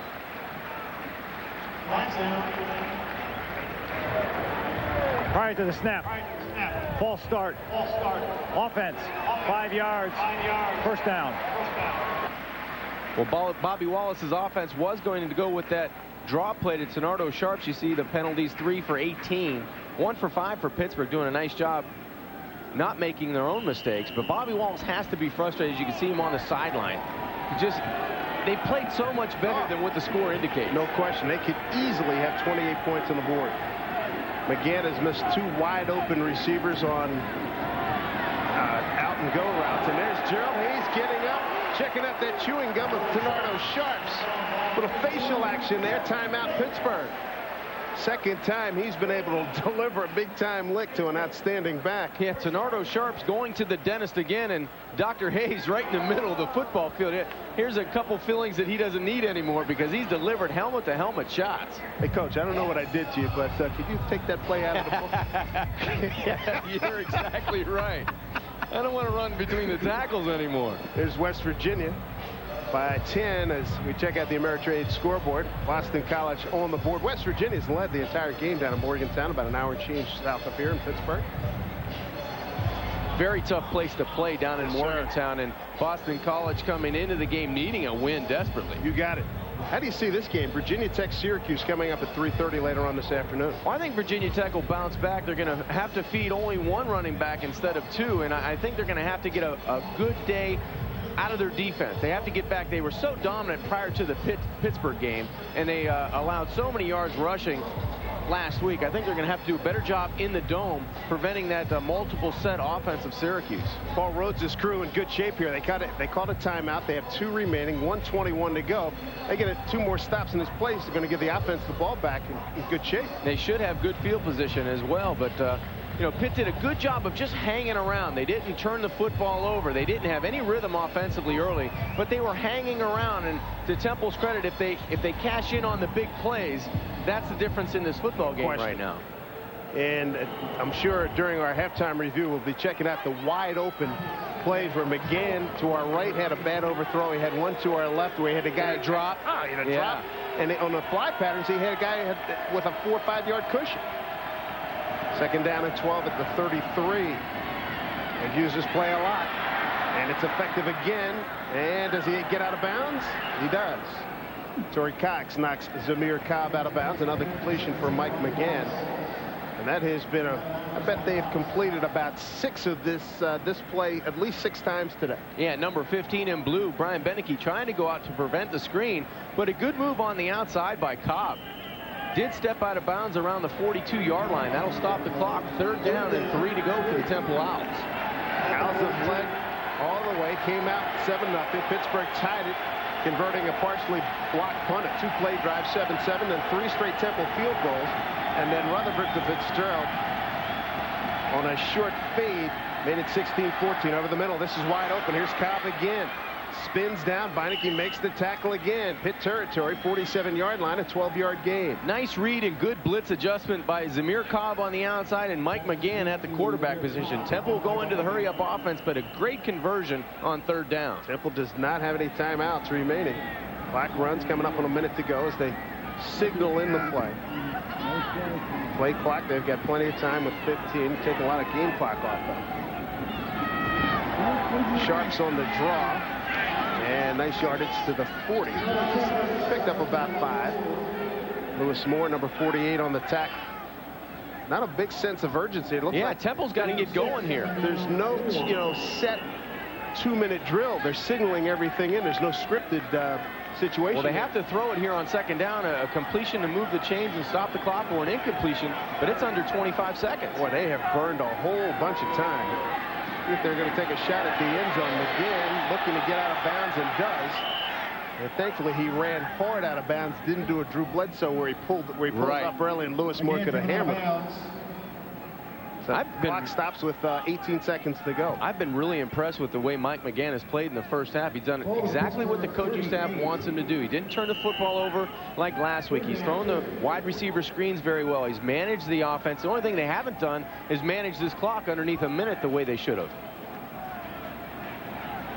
3rd down and 2 at the 38. Talk about a turnaround. See if they go for the end zone here with 18 seconds to go. Could be a quarterback draw. Good call. It opens up penalty flag. 1st down yardage attained by McGann, and it's a hold against Temple. That will come back. So 12 seconds to go. Now, on this play here, they're going to be backed up close to the midfield near the 50-yard line. You got to take a shot here in the end zone. You got to take a shot or try to throw an out to get your field goal unit on the football field. Holding on the offense. 10 yards from the previous spot. Repeat 3rd down. Well, Pac Limbus had a terrific day, 3 for 3. He's hit from 41, 23, and 33, as long in the seasons of 42. Clock runs 10 seconds. They're going to get this playoff. Shante Spencer. No, I think they're going to go to halftime with that 2-point lead. Very interesting. They're going to let it run out. So Temple does let that clock run down. Didn't want to gamble. And Bobby Wallace said, hey, I know when to hold them, and that's what I'm going to do right now. And we'll go to halftime with a 2-point lead. Temple with an opportunity to get on Walt Harris's club by about 3 or 4 scores. Entertaining first half. Good comeback by the Pittsburgh Panthers, 23rd ranked this week. The dynamic passing attack coming to the fore once again. Temple with a 16-14 lead here at Heinz Field. Coming up, Greg Robertson, the Discover Card halftime report. Very tasty Big East offering today from Pittsburgh. We'll be right back.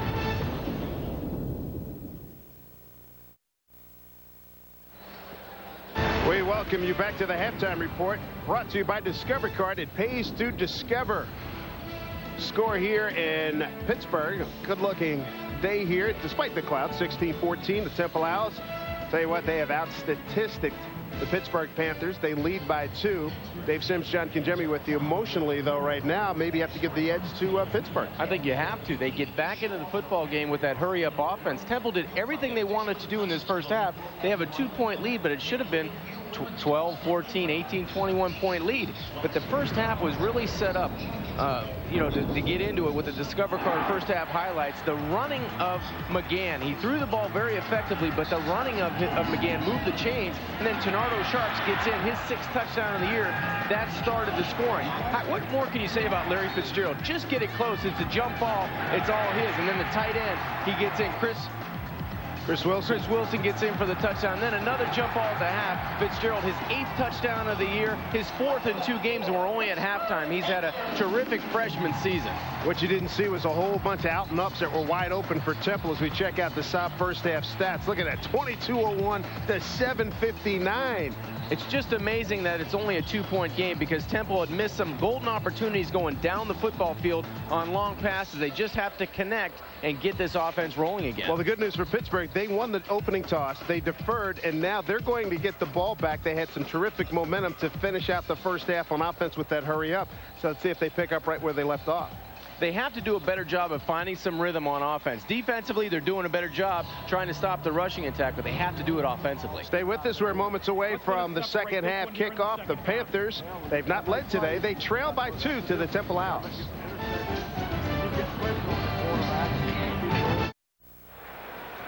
Two-point game. Temple leading Pittsburgh. We're about to start the second half. Wide receiver U. There's some of the guys we talked about earlier, guys that have played here at Pittsburgh under Walt Harris. And deep to receive, Shante Spencer along with Torrey Cox. Cap Paklumba going to get us underway. Had 3 for 3 field goals in the first half. And here we go. Torrey Cox will get the opportunity. 4-yard line. 10. Looking for an alley. Found it. 20. Kept his feet. Upended. Fumble. Loose ball. Looks like Pittsburgh's got it. The Temple folks say they have it, but clearly that was a fumble. I think Temple has it underneath this pile.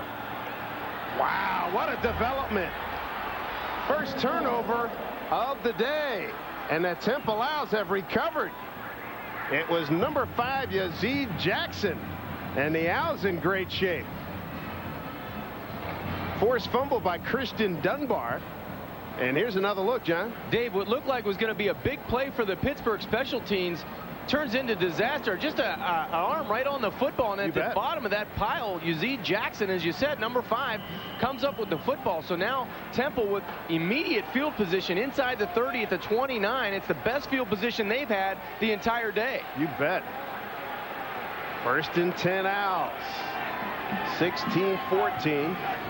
Leading number 23, Pittsburgh. Sharps off a left guard. That's a play that Hayes has feasted on him. But I tell you what, that didn't look like a big run, but it was, because it picks up 2 and gives him 1,000 yards for his season. So he joins Paul Palmer as the only multiple 1,000-yard rushers in the history of Temple University football. And that young man deserves it. Congratulations to Tenardo Sharps. He's had a nice afternoon.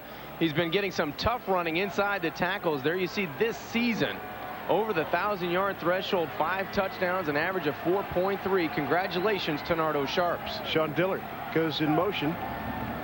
McGann, pretty good time. Throws, overthrows, and almost an interception. Cox will tell you that he should have had it.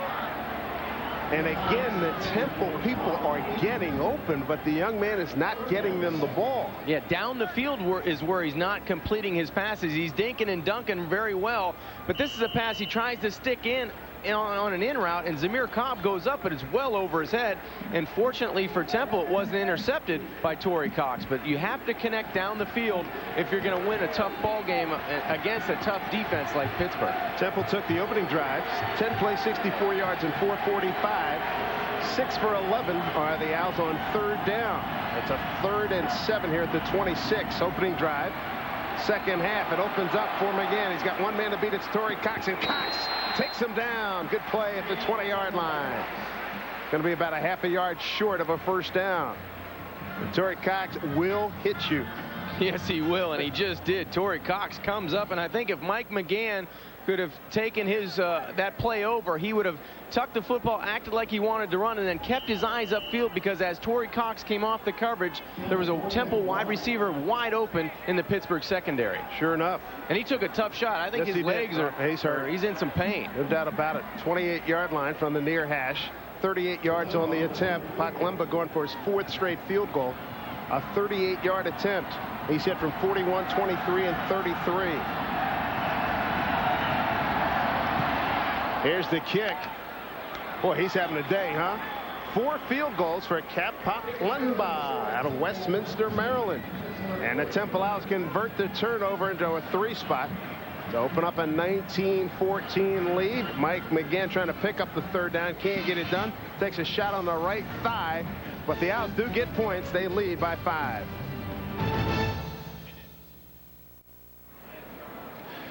Well, Mike McGann getting some attention, led his club to a field goal, converting the fumbled second half kickoff. And Tenardo Sharps, what a career he's had at Temple. Over 1,000 yards, as you said, multiple times in his career. He goes in untouched early in the game, but it's been a lot of blue collar running inside the tackles, a lot of 4, 5, 6-yard gains, and he showed some speed to the outside when he's got the edge. And there you see the excitement of getting over that threshold. Just a great career by Tenardo Sharps. And Paul Palmer, the guy that also went over 1,000 yards a couple of times in his career. But what an outstanding young man number 4 Tenardo Sharps is. 21 carries, 57 yards on the day. Plenty of game left here. 13-10 to go as Paklemba. Boy, he gets a sidewinder here. Is that going to stay in bounds? Boy, it took a Temple bounce, didn't it? Cox at the 13. They converge and bring them down at about the 22-yard line. Let's check in with Greg Roberts. He's standing by with the aforementioned Paul Palmer. Thanks, Dave. Well, scoot over, Paul Palmer. Tenardo Sharps just joined you in the record book. You and Sharps, the only 2 backs in Temple history to go over multiple 1,000-yard rushing seasons. What do you think of that young man? He's tremendous. From the first time I saw him, I thought very highly of him. He's a quick kid. He works extremely hard, extremely humble, extremely nice. Has a whole lot going for him. Now, you would know. You were with the Kansas City Chiefs, the Dallas Cowboys. Does this kid have what it will take to make it at the next level? I believe so. A lot of times, if you find yourself in the right place at the right times, things go extremely well. But I think Tornado has absolutely the talent to be at the next level. Well, let me tell you this. Here's one sideline reporter interviewing the other sideline reporter. Paul, thanks so much. My pleasure. Yeah, my pleasure. Fantastic. Back up to you, Dave. All right, Greg. Paul, thank you very much. We saw that run blitz by the Temple offensive defensive group as we check out the great runners. Temple University, Anthony Anderson back in the 70s, Todd McNair, Henry Hynoski. Boy, going back, he was a good one. Well, Paul Palmer, the head of that class. Here's Rod Rutherford after a run blitz by the Owls. And loose ball. Oh, brother. I think Pittsburgh's back on top of it. Pittsburgh did recover. But this is not a good performance. Alertly, Brian Anderson, the right guard, he's the young man on from top of it. Philadelphia. Yeah, that's right. Just a bad quarterback center exchange, and number 77, Alertly, pops on the football. Could have been instant field position again for the Temple offense. And I think Pittsburgh needs to go back to that hurry-up offense and continue what they started late in that second quarter. 3rd and 13. A lot of restless Panther fans here. Rutherford, deep drop. Hangs in. Now he gets hit. He's sacked. Second sack of the day.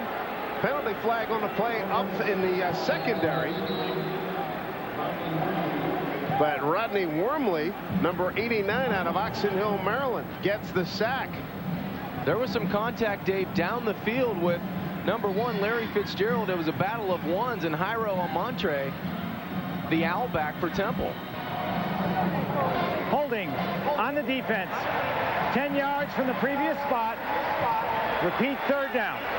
So that sets up a 3rd and 3.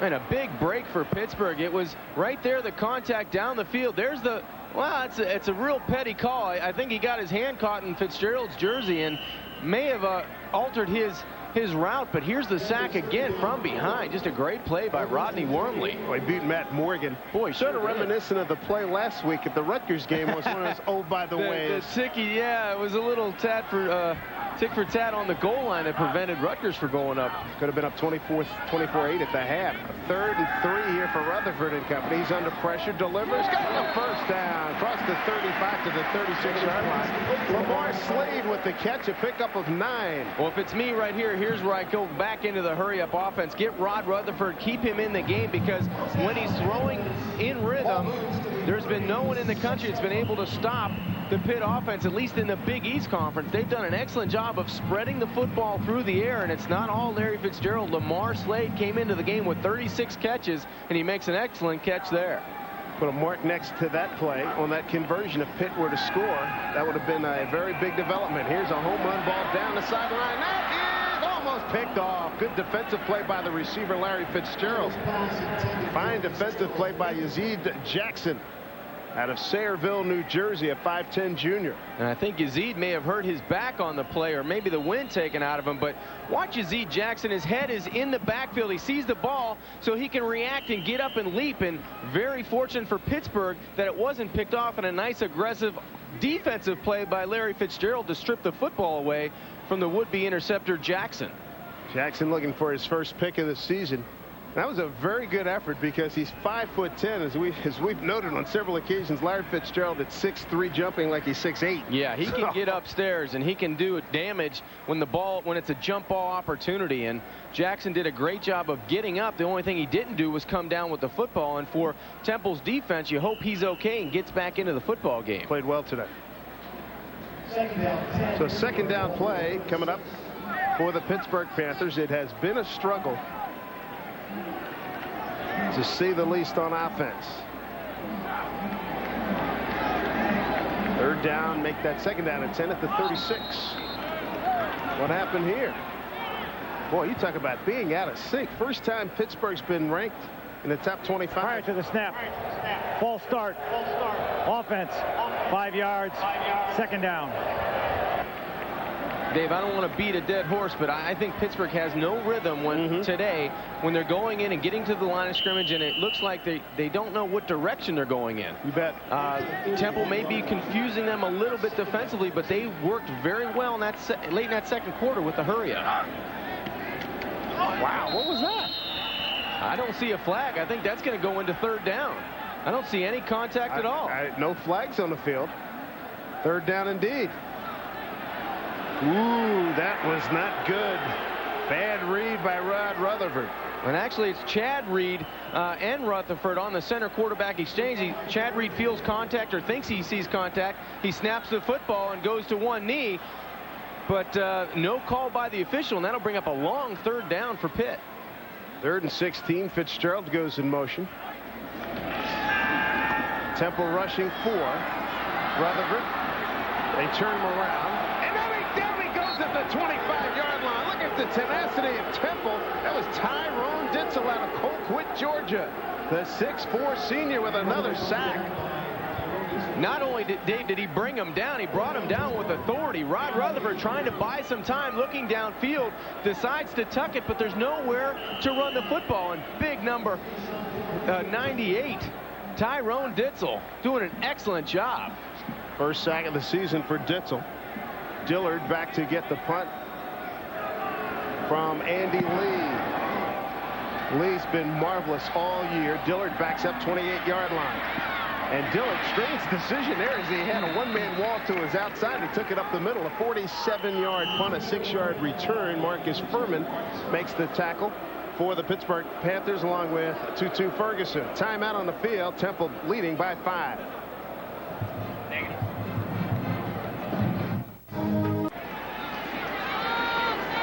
Well, Walt Harris's 56th birthday not going as planned on the field, trailing here against the Temple Owls. Here's McGann, quarterback draw. Boy, he's a big target, and they made him pay for it. Gerald Hayes, number 51, the all-conference middle linebacker, got him.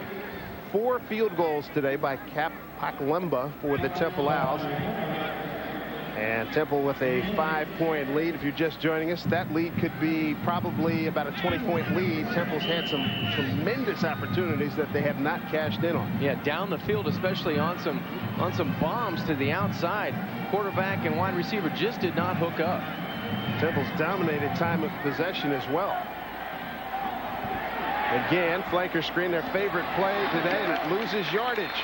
Back to the 33-yard line. Who makes the play? Gerald Hayes. And some help in there from Charles Spencer as we take a moment to thank our Big East corporate partner, Cooper Tire. Proud to be the official tire of the Big East Conference. Cooper Tires don't give up a thing. Crowd trying to get into it now. 3rd down and 9 at the 35. McGann and the Owls have dominated the ball today. Only 19 points on the board. They sent a man in motion. Blitz coming on the outside. McGann sees it, fumbles it, loose ball. Here's an opportunity for Pittsburgh. It's recovered and taken to the 15-yard line by Vince Krashunas. Ryan Beneke forced the fumble. It was a block punt that set up Pittsburgh's first touchdown, and now the defense comes through big. Well, there you see the inexperience of Mike McGann. He knew there was a blitz coming, but there's nothing he could do about it. What you want to do is tuck the football away and take a sack, but he tries to get out of there, and from behind, Brian Beneke, he's had multiple tackles on the afternoon, and number 96, Vince Krashunas, gets on the football for Pittsburgh. Pittsburgh knocking on the door around the 16-yard line, but credit this defense again. It was first set up by special teams in the first half, now the defense in the second half. Wide side of the field to Rutherford's left. Fitzgerald, the slot man. They run it to Myrie. Haven't heard much of him today. They strip at the ball, but he holds on, picks up about 3. Well, this is the second time this Pitt offense has been given great field position, once by the special teams in the first half and now by the defensive turnover and the fumble recovery. So Pittsburgh now only down 19-14, trying to get in and take the lead for the first time. Tremendous ebb and flow emotionally in this game. Pittsburgh has been outplayed most of the day. And now 2nd and 7 at the 13. May want to look for your tight end again, man-to-man, down on the lower part of your screen. All right. And they give it to Myrie. Nothing doing there. Boy, that play got blown up. And another young man celebrating his birthday, Tasso Apostolitis, out at the Petty School in Abington, Pennsylvania. Number 93 with the tackle. Yeah, a week makes a big difference, doesn't it? Boy, it sure does. Last week, 44 rushes, 275 yards, and today 13 for only 4 yards. And they tried to create balance the last couple weeks. They achieved it, but today, no balance at all. We're in fade territory. Larry Fitzgerald, he's a slot man, top of your screen.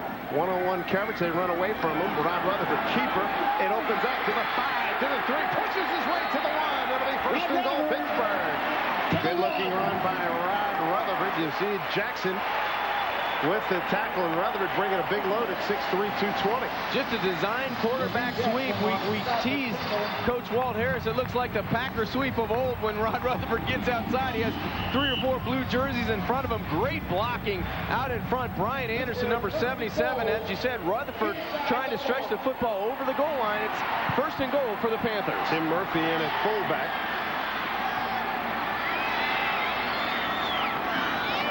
Fake it to Murphy, touchdown Rutherford. They faked the dive, he followed in, and the Panthers have their first lead today. Rod Rutherford goes over the top. The Panthers 20-19 lead. He gets his 4th touchdown rushing on the season, and the Panthers will go for 2. A 1-yard run by Rutherford. Give Beneke credit on this touchdown, too, with the forced fumble. Krishunas gets a piece, too, for the fumble recovery and the advancement. And the Panthers are going to go for the deuce. Well, Rod Rutherford, they were very successful on that last play. They put their main target, Larry Fitzgerald and Lamar Slade, out to the wide side of the field.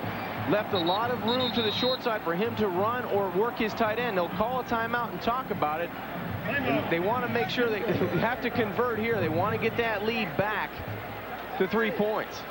20-19 Pittsburgh. And Rod Rutherford, a strong young man. Yeah, he just fakes to the fullback off the left side, off left guard, and then reverses his field and goes over the top. And Rod Rutherford, 6'3", 220 pounds. He's a load, and it's tough to keep him out of the end zone. Rodney Wormley trying to belt him out of there, but a determined Rutherford gets in for the Pittsburgh score. Panthers have yet to score on a 2-point conversion. Matter of fact, this will be their first attempt. I think Pittsburgh's going to try to get the 2-point conversion through the air. One of the options when Rod Rutherford gets to the line of scrimmage, okay, first of all, do I have a man-to-man matchup with Larry Fitzgerald? If I do, I think I'm going to take my chances and throw it up. If they try to bracket it to the outside, I still have my one-on-one matchup with Chris Wilson to the short side if they go twins to the field. They're going to start with the football on the right hash. So I think your first option is number 1. But I do think they'll try to either move Rod to the outside, to the short side of the field, and use that power sweep, or look for number 1 to the wide side.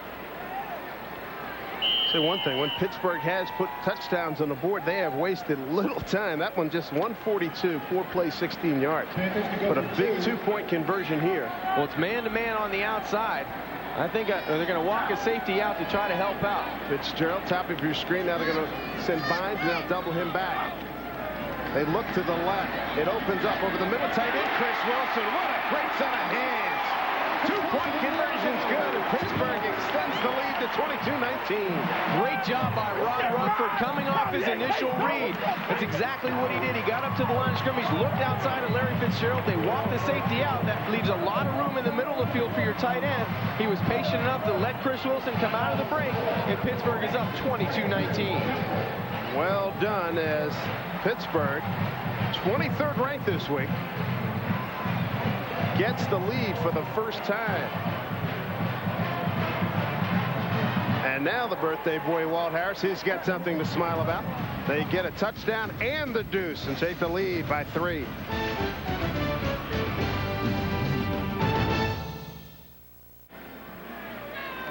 Well, it took till the 6:38 mark for the Panthers to get the lead, and that's what they have right now, 22-19. And the sophomore quarterback, Mike McGinn, big mistake, and Pittsburgh cashes in. And they cash in very quickly. You see the first Temple drive at the Temple 32, only 2 plays, 32 yards. It only took 30 seconds.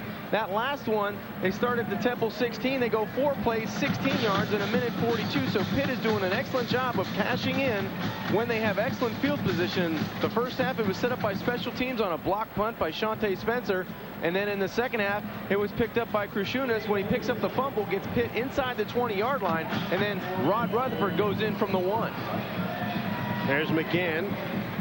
So he gets ready to return to action. David Abdul ready to kick it off.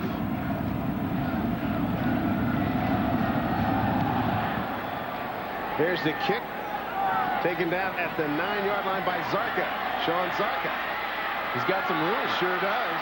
And he's finally knocked out of bounds on the Temple sideline after a 31-yard return. Penalty flag late. Got to believe probably for hitting Zarka when he was already out of bounds. Well, Temple's going to have excellent field position as it is without the penalty, and it looks like it may go against the Panthers. Says Morris hit him as he was going out of bounds, or was out of bounds.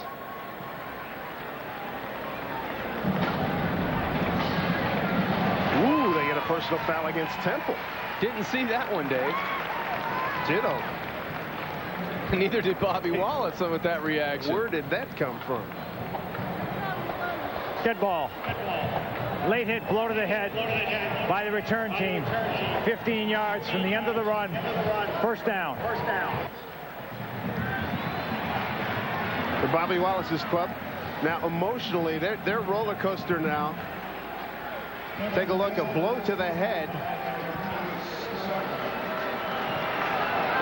That couldn't be it. That has to be somewhere else. I can't believe that one. That's a football play right there. Zarka comes in motion.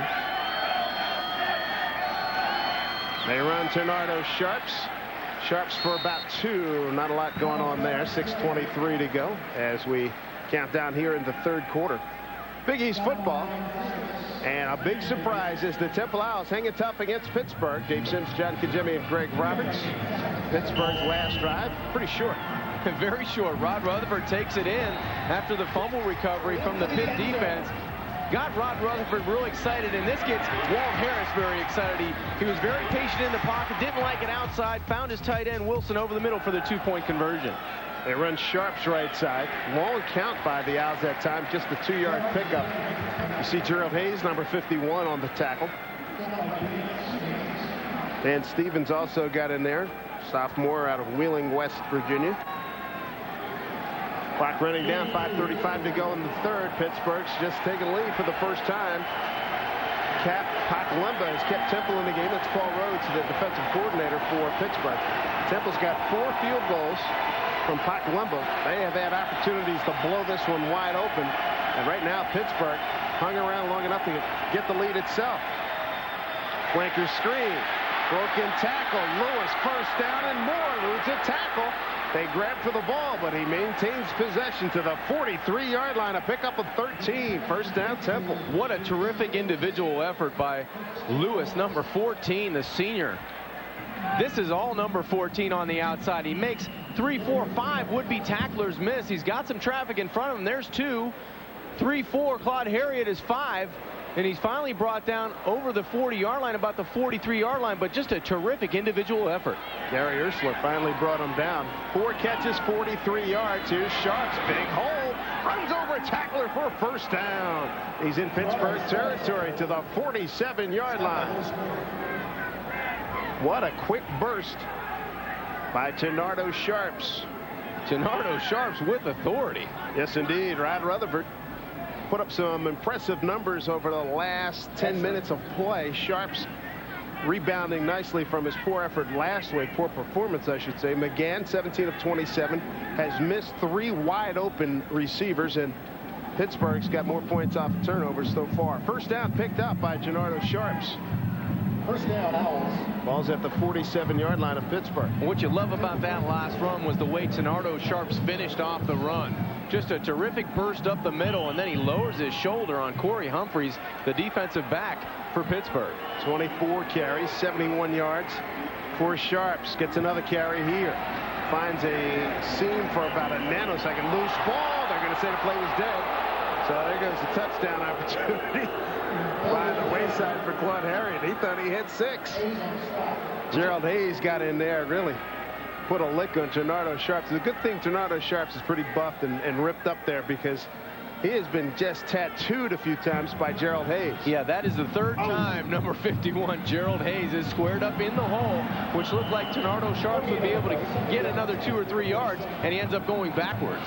Tell you what, if there was a lesser quality middle linebacker, Sharps probably has about a $130 already, but Hayes has been magnificent filling the holes.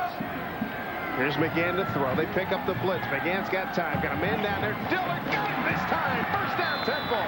That play was open early and often. Won an overthrow, a drop by Dillard. Prior to that, Gary Ersler burned there, a 20-yard pickup. It was about time Temple challenged Pittsburgh down the field, because they had started to get into that little bit of a conservative mode. That time, Mike McGann goes down the field, the sophomore quarterback, outside to Sean Dillard. And as you said, they finally hook up for 20 yards and a big play. 30 yards, excuse me. First and 10 at the 17. They overload top of the screen. They run Sharps. Claude Harriet from behind makes the tackle. Ball advanced to the 14-yard line. Pickup of 3. Claude Harriet's some player, isn't he? Yeah, he's some player, and for Pittsburgh fans, they want to get him off the turf right there. He's slow getting up, and he's got speed, he's got size. We talked with him before the game. Just a nice young man. He's from Belgrade, Florida. And he's had some whale of a season. No doubt about it. 6'4", 255, just a junior. Second down and 7 at the Pittsburgh 14. Best threat second half. Here's Sharps to the 10, driving to the 8-yard line. Good surge on the O-line, running left side behind Captain Dave Yovanovitz and Joe Lodano. And the center, Donnie Klein.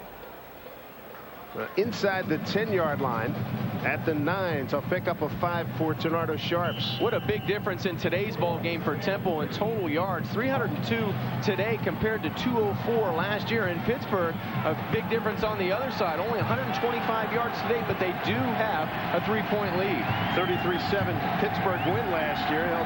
Temple to minus 36 yards, and they had 9 sacks. They go empty in the backfield. McGann, quarterback draw, finds a seam.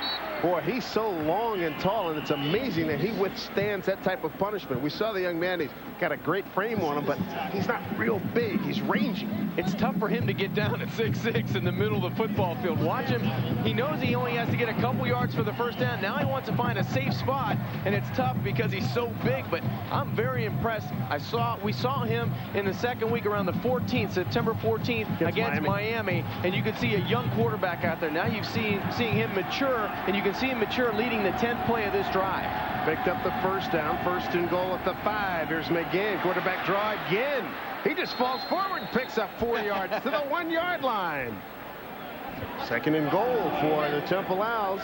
Brian Guzik on the tackle. And how about this response by Temple? They start at their own 26. This after Temple gives up the ball. Pitt converts it. And now they're going in a tight formation. McGann, no sir, caught and from behind. And I am stunned. Here's Harriet with the play. Sharps is having a great game. Give it to the guy that's supposed to run the football from the 1-yard line. I believe you got to get it to Ternardo Sharps, because all he had to do was bounce it outside. Pitt wasn't ready for the play. Temple tried to quick snap on Pitt's defense, and they tried quarterback sneak. Now Pitt calling a timeout to try to get regrouped, but you give it to Ternardo Sharps because he's used to running it in tight quarters. Why would you want to get esoteric in a situation like this? I don't get that. You got a stud at running back who's 3,000 plus yards for his career. He's your hammer, and you don't use him. I think they may use him on third down. I mean, the quarterback at 6'6", he's not a 6'6" Roger Staubach. Let's not get carried away. He does a nice job, but you got a guy who's a big-time running back, Division I running back. Well, and the thing you don't like about what Temple did on second down was, yeah, Pitt wasn't ready. Let's rush and get up and run something. But you're on a 10, 11 play yard drive. You've already put it down Pittsburgh's throat defensively. So take your time, line up, use your guy that's already has 27 rushes for 79 yards and a touchdown. Clock's not a factor. Not at all. I know folks back in the Philadelphia area, Temple, I know sports fans in Philadelphia. I was born and bred there, and I know they're saying the same thing. And we've edited it down rather nicely here.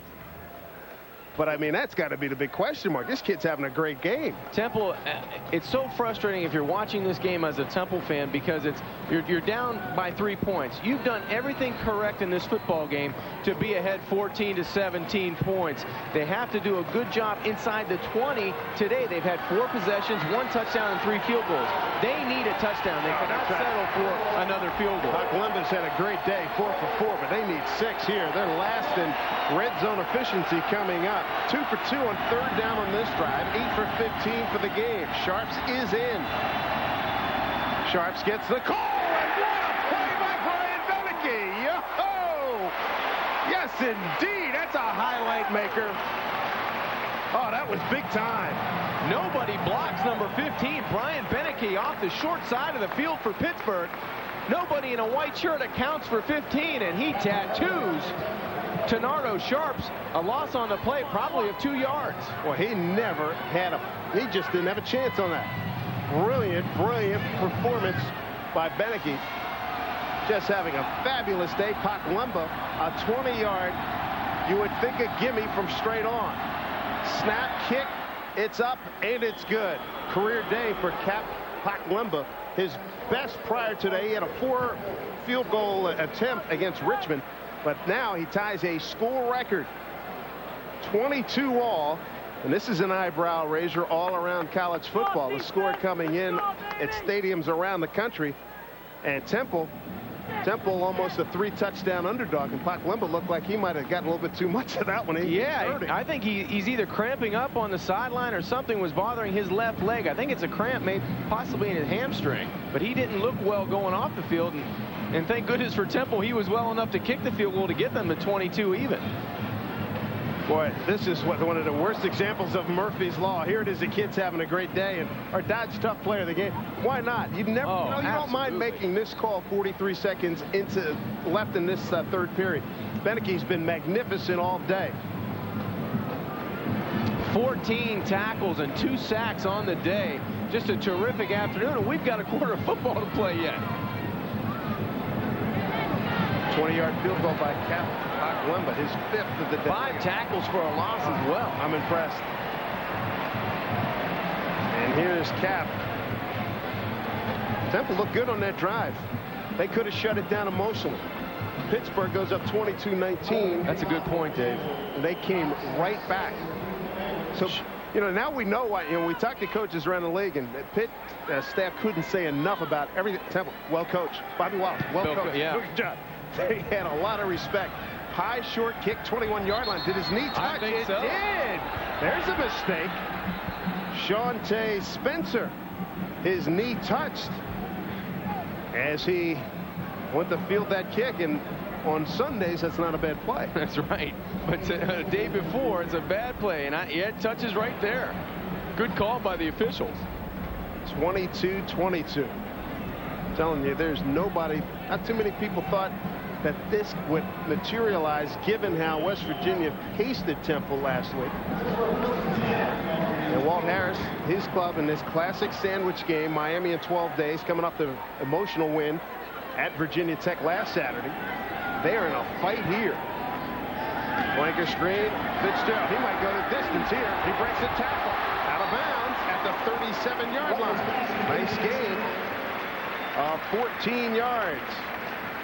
Not only does Larry Fitzgerald go up and get the football, he's got a little bit of shake in the open field. Nice job of eluding the first tackle, getting down the Pitt sideline and moving the chains on 1st down. 30 seconds left to go in the 3rd quarter, and Rod Rutherford directing another drive. The thing I like about Fitzgerald, he's got that magic.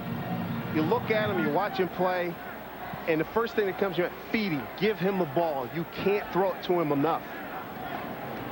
Play fake, Rutherford. Looking for the home run, and opens wide open. Rod Rutherford at the 50. Rod Rutherford at the 35. He's still alive and down at the 32-yard line. They gave him 31 yards for Pittsburgh. Brought down by Troy Bennett. Boy, that's what happens when you have the home run threat. Everybody accounts, opens up the middle. It sure does. It opened up huge for Rod Rutherford, and this is a big guy in the open field. 6'3", 220. He's not your normal quarterback. It takes 2 or 3, 4 owls to take him down, and he gets excited coming up. Rod Rutherford needs to get into this football game. He did at the end of the second quarter by running the hurry up. That play will energize him and get his motor running. We've got a good one here, folks. Spread the news. Call somebody. 22 all going into the fourth quarter. And Temple and Pittsburgh locked up in a good one here in the Big East. Pittsburgh's trying to remain unbeaten in conference play. Temple still thinking, long-range thinking, of a bowl game. You'll never know. Fourth quarter coming up.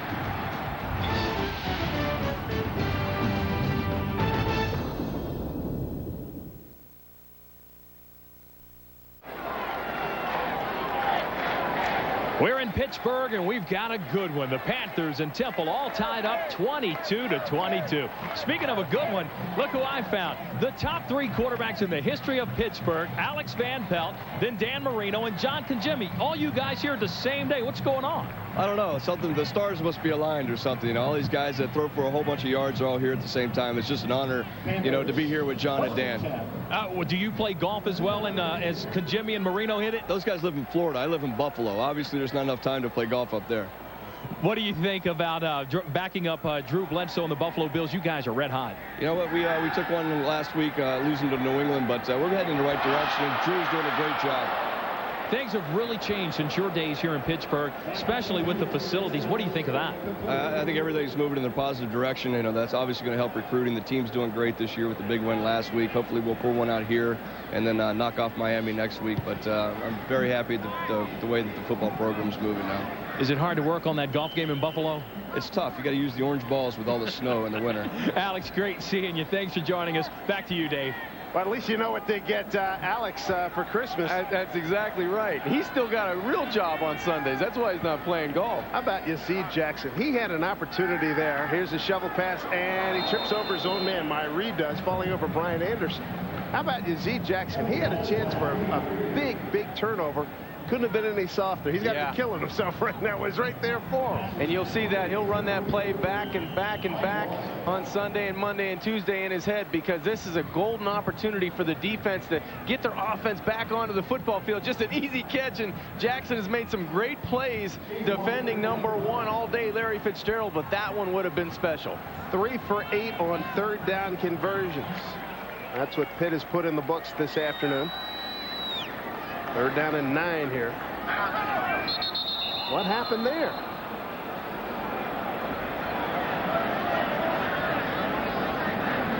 All kinds of confusion. Second time we've seen that. And Walt Harris, that last time out called right there by the Pittsburgh Panthers. West Virginia on our Ameritrade scoreboard, pulling away from Boston College. It has not been a good one for Boston College. Wow. Fourth quarter. Ooh, very interesting, huh? Yeah. No surprise there. Texas at number 4 is hanging tough. That's not a surprise. Iowa, pretty sure. That's a good team. Yes, sir. Ring the bell, folks. Are you kidding me? 23-15. Unbelievable. Don't look at me. I have no answer here, pal. I can't help you out. And you see NC State trying to take care of business against Maryland, but is that one correct? What? I thought last week's Miami trailing Rutgers was something. 27-14 Missouri. Their freshman quarterback has been playing pretty well. Yes, he has. You know where he's born? Oh, Youngstown, Ohio. You got it. 7-3 Florida over Vanderbilt. What did you guys? Can we put that back up again? Navy was what? Because if somebody's walking in the room, they may have heard us. Put it back up on the screen just so we can see it again. That's unbelievable. Well, it's unbelievable. This is 22-22, but you're right. And also Ohio State down. 23-15. Navy has lost 38 straight times to Notre Dame. Not anymore, my friend. Fourth quarter, too. Navy pulling it out. Thank you, Ameritrade. Oh, man, the Notre Dame fans, they're doing their, yes, they are. They're doing their Fred Sanford right now. Elizabeth, here I come. Rutherford, they need this conversion. Oh, they're not going to get it. Look at Klecko from a loose ball. Back to the 50-yard line. Boy, there was a jailbreak there. Wormley and Klecko got inside, and look at this loss all the way back to the 49-yard line. That's an 18-yard loss. Dan Klecko just relentless. He breaks the block of the would-be lineman, and then he goes right by the running back, and Rod Rutherford gets on his own fumble. Just a great play by him to recover the football. Well, we said it last week in the Miami-Rutgers game. This is why we play the game. That's right.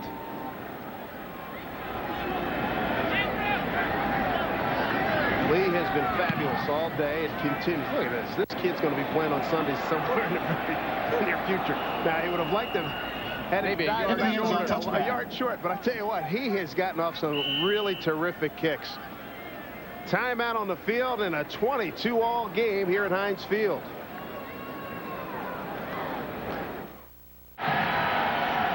Temple starting this drive, 13-19 to go, fourth quarter in a tie ball game. From its own 20 after a 49-yard punt. Sharps looking for room, not finding it either. Maybe got a half a yard. Tackle by Dan Stevens, redshirt sophomore from Wheeling, West Virginia. Could have been the toughest 2-yard gain of Tornado's afternoon. Actually, a 1-yard gain. He was running all over, but nowhere to go. A lot of blue jerseys around the football.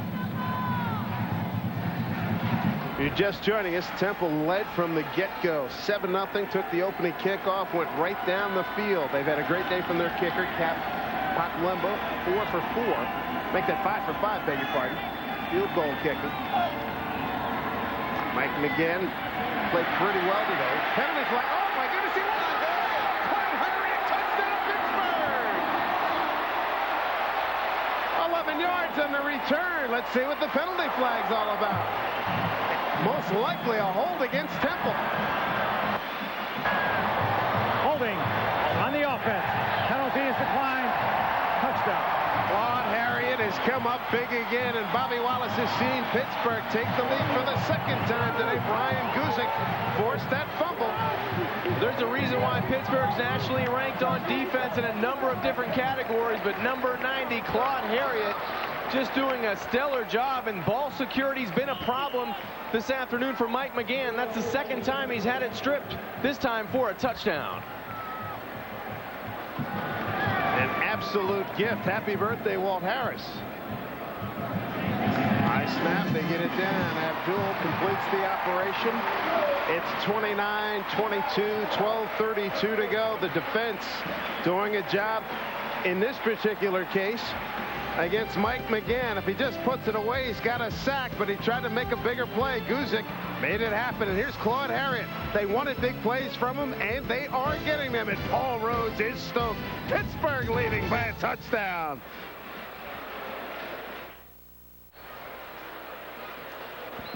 While we saw Claude Harriet make a spectacular play at Syracuse, this time he's on the scoring end of this play. Brian Guzik, who's been very, very solid all year, made it happen right there. Yeah, this defense has turned it up a notch.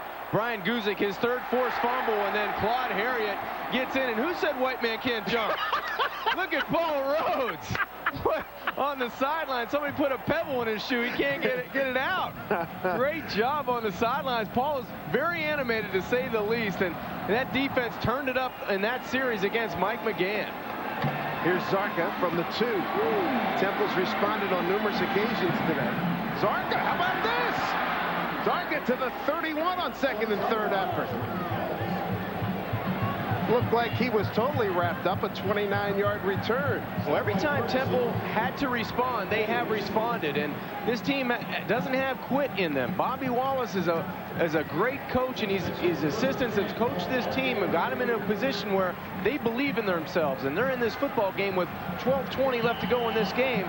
I want to see Mike McGann come out, maybe hit that hitch screen outside or test him down the field. They have to do something different to change it up against Pitt's defense. We haven't seen the out and up since back in the early second quarter. 2 big overthrows. Blitz coming. It's picked up. There's your hitch outside. Good move to get outside and a good recovery. Cobb on the catch.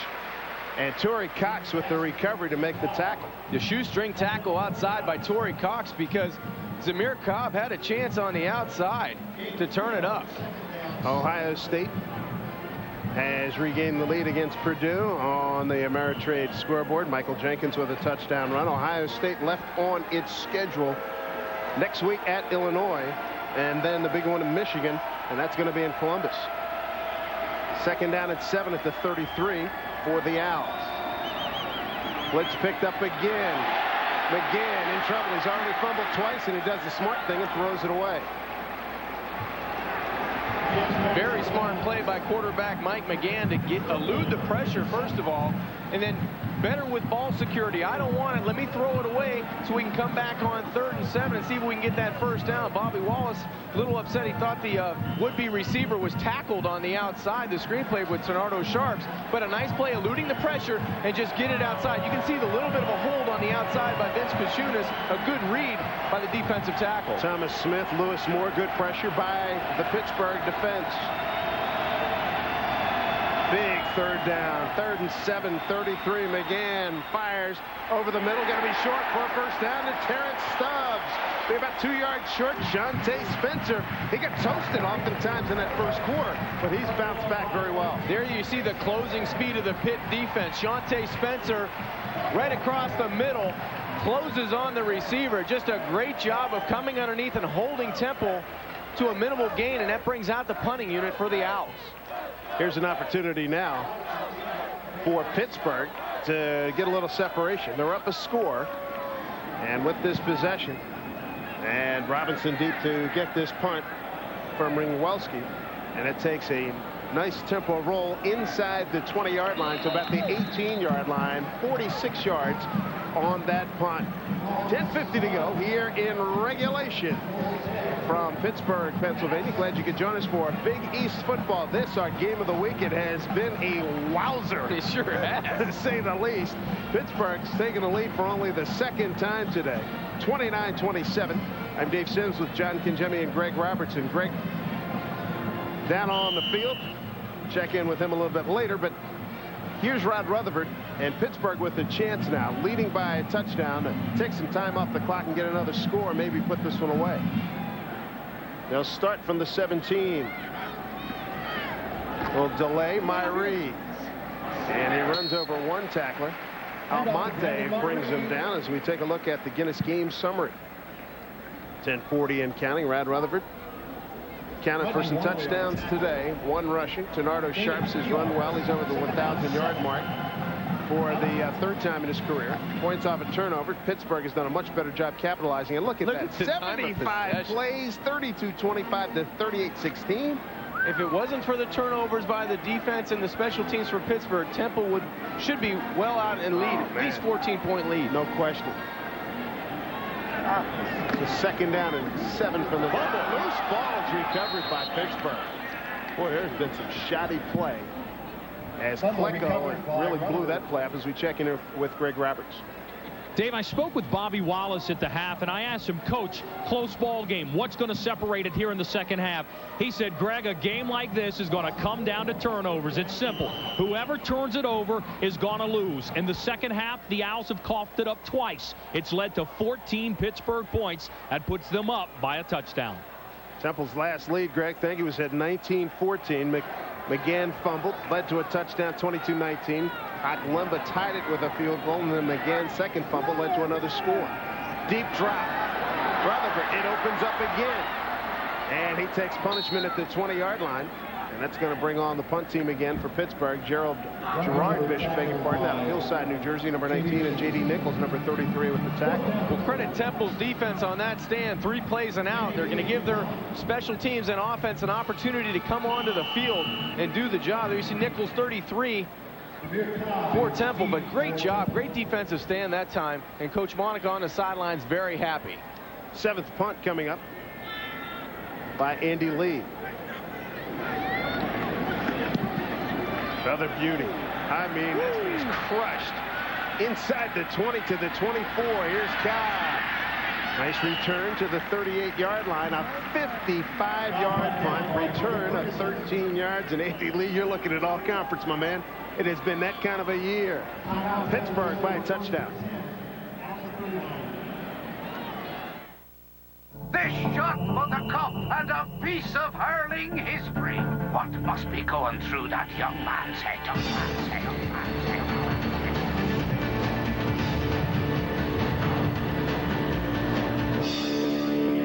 Has he got what it takes to be a champion?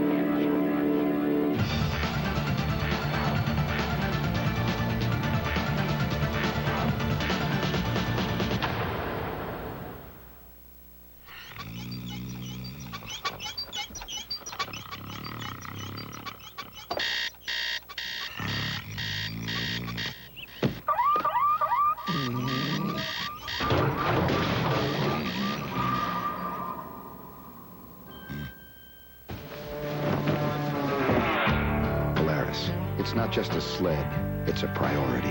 Get a new Polaris. Today's Big East Football Conference Game of the Week has been brought to you by Cooper Tire, proud to be the official tire of the Big East Conference. Cooper Tires don't give up a thing. Discovery Card, it pays to discover. Dodge, you can take life as it comes or grab life by the horns. Dodge. Guinness Draft Stout, enjoyed responsibly the world over. The United States Army, an army of one. And by AT&T Wireless. AT&T Wireless brings you M-Life, your mobile life made better. Good scenic here in Pittsburgh as they throw the flanker screen to Zamir Kopp. And he runs over Torrey Cox, who holds on for dear life. The game's pass complete to number 27. On that first down play, pickup of about 8. So 2nd down and 2 for the Temple Owls. They're going to call it 2nd and 3 at the 46. Bobby Wallace's club down a touchdown. Led throughout most of the game. Had a 5 field goal day performance by his kicker, Cap Haklemba. Here's Sharps. Not finding a lot of room. Tell you what, there's some good play in that line today by Temple. Claude Harriet helped to finish it off. 30 carries for Sharps. In the second half, Temple only 3 points on 75 yards, and Pittsburgh 15 points on 46 yards. And Ternardo Sharps, he's close to around 80, 82, 85 yards on the afternoon on those 30 carries. They've been well earned. He's been taking some licks, and he's been running some inside the tackles. Very tough running for Ternardo Sharps today. 30 carries, 80 yards. There have been about 6 plays where it looked like he was going to break for at least 8 to 10 yards or better. And Gerald Hayes has met him in the hole face to face and driven him back. And good backside pursuit, too, has been a big story in holding Sharps to 80 yards. There's a big play here. 3rd down and 1, a short one at the 48-yard line with exactly 8 minutes to go. 4th quarter and a 7-point Pittsburgh lead. Pittsburgh almost a 3-touchdown favorite coming into today's action. Sharps, oh boy, it's awfully close. Claude Harriet, number 90, was right there. He made or missed by an inch. Yeah, I'm not so sure he got enough yards because it looked like he was going to reach over and get close to the 50-yard line, but Pitt's defense swarming to the football. I think he may end up short again.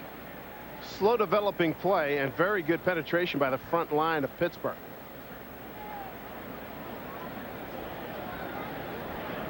Wow. Yeah, as I said, made or miss by an inch. That keeps Temple alive with 7:50 to go.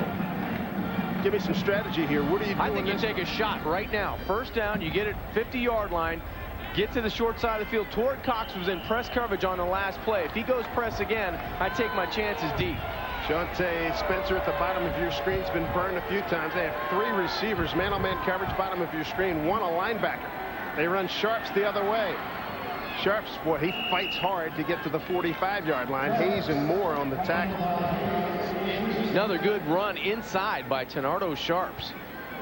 He's been earning every yard he gets this afternoon. And Mike McGann's been feeding him often in this second half, trying to get this running game and trying to get a good balance in their game. Today, 124 yards. You can see a big difference in today and last year. Stretch play going left side. Blown up. Number 15, 15 and 51 with a combo. Feineke and Hayes Beineke's got to be closing in on 20-plus tackles. He's been all over the field along with his linebacker inside, number 51, Gerald Hayes. But Beineke's doing a number on Temple's offense. He's got him, as you said, close to 15, 20 tackles today. No question about it. He has been everywhere. Temple 9 of 18 on third down conversions today. All of them have loomed large. Flanker screen. Catch, tackle, good night. Ball! And Pittsburgh's recovering. Corey Humphreys coming back into the play. Look what I found. And Brian Guzik again with the forced fumble. That's his second of the day. The other one resulted in Claude Harriet going for a touchdown. And credit number 47, Brian Guzik, and Humphreys gets on the football for the Panther defense. But watch the pursuit from inside out. Just a flanker screen to the outside. Sean Dillard trying to make a first down, but there's Guzik, 47, stripping the football out of the right hand, and the man on the spot, number 17 for Pittsburgh, Corey Humphreys, with the fumble recovery. And there's a happy mom and dad in the stands. Indeed. That's my son right there. 1st and 10 play, Myrie, big running room, got the first down. He got a good block from Larry Fitzgerald. Here comes Pittsburgh, up a touchdown, and Myrie are rambling right now, coming off that huge game last week at Virginia Tech, where he went 23 carries for $161 and a 53-yarder, just with a little bit more than 4 minutes to go to clinch it. Well, other than Rutherford running the football for Pitt today, that was the most room Myrie's had to run the football all afternoon. No doubt about it. 1st and 10, Temple 42-yard line. Key drive right here. Toss play. Myrie got room. Running hard to the 34-yard line. Nice pickup. These are time eaters now. These are backbreakers. Ryan Wallace with the tackle for Temple. Now Rod Rutherford, all he wants to do is manage the clock, take it down to 3-2-1, and then snap the football. Watch Myrie make player miss right there. Jackson, the cornerback, trying to come up for the tackle. He did that last week against Virginia Tech. Today, very quiet afternoon, but he's getting valuable yards on this drive. Gonna let him carry it, and look at him run. Following the block, right up the middle, first down to the 19-yard line. Jamal Wallace with the tackle for Temple. Another first down for Myrie, and Walt Harris can't say enough about this young man. He's a Fellowship of Christian Athletes young man who goes around speaking to a lot of groups in the area.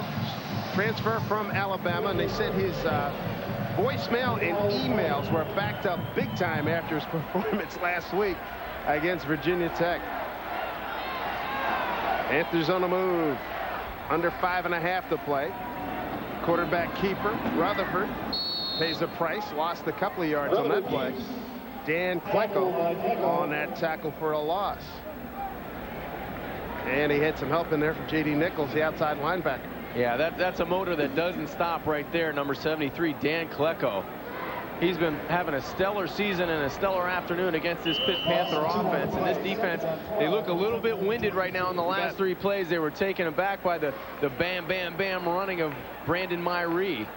Now on a second down, see what Pittsburgh wants to do with 4:50 and counting. Killing some clock. Here's Myrie trying to bounce it outside. Picked up back to the original line of scrimmage. Ari Almonte, the captain and the Al safety, made the tackle. Monte's out of New York City. Let's transfer from State University of New York in Canton, New York. The Temple has all 3 timeouts remaining. The clock continuing to wind down with 4:23 and counting. So Temple desperately wants to have Pittsburgh stop them on 3rd down, bring that field goal unit out, and take their chances. Raymond Monica, the assistant head coach, defensive coordinator, and linebacker coach there, directing his troops. 8 straight running plays by Pittsburgh, and now penalty flag. Looked like procedure on the left-hand side against the Panthers. What a game we've had here. 29-22. Pittsburgh. Prior to the snap. False start. Offense. 5 yards. 3rd down. 4:09 to go. The Ameritrade scoreboard. Latest information, Ohio State comes from behind to beat Purdue. And that early shock that we suffered, now we're back to reality. Notre Dame has rallied to tie 23-all, that game being played in Baltimore, Maryland. I think right here, Dave, you go for the knockout punch. You try to get number 1 down the middle of the football field. Nobody there. Let Rod Rutherford get back and throw it. They're looking in that direction. Nichols pursuing, and Rutherford takes a big lick. He got hit by Ryan Wallace, number 17. Richard, freshman from Pottstown, Pennsylvania. They're trying to set up the receiver screen to the outside to 86 Lamar Slade, but nobody was in the middle of the football field that time for Temple. Temple does a nice job on 3rd down, though. I'm surprised both teams haven't taken deep shots second half, right? Yeah, I think so. They had an opportunity there to go for the jugular and put this game out of reach. 45, call it 46-yard attempt. Officially 45, we're going to call it. David Abdul got a long of 47 to his credit. Got into this one pretty good, and he hooked it. So the door's still open for Temple. 3:05 to go, and they have 3 times out remaining. Yeah, good situation for Temple to come back onto the football field, get something going offensively, but it's going to happen by Mike McGann. McGann has fumbled the ball a couple of times. Here's Abdul. This may have pretty much put it on ice, but he hooked it, and Abdul misses from 45.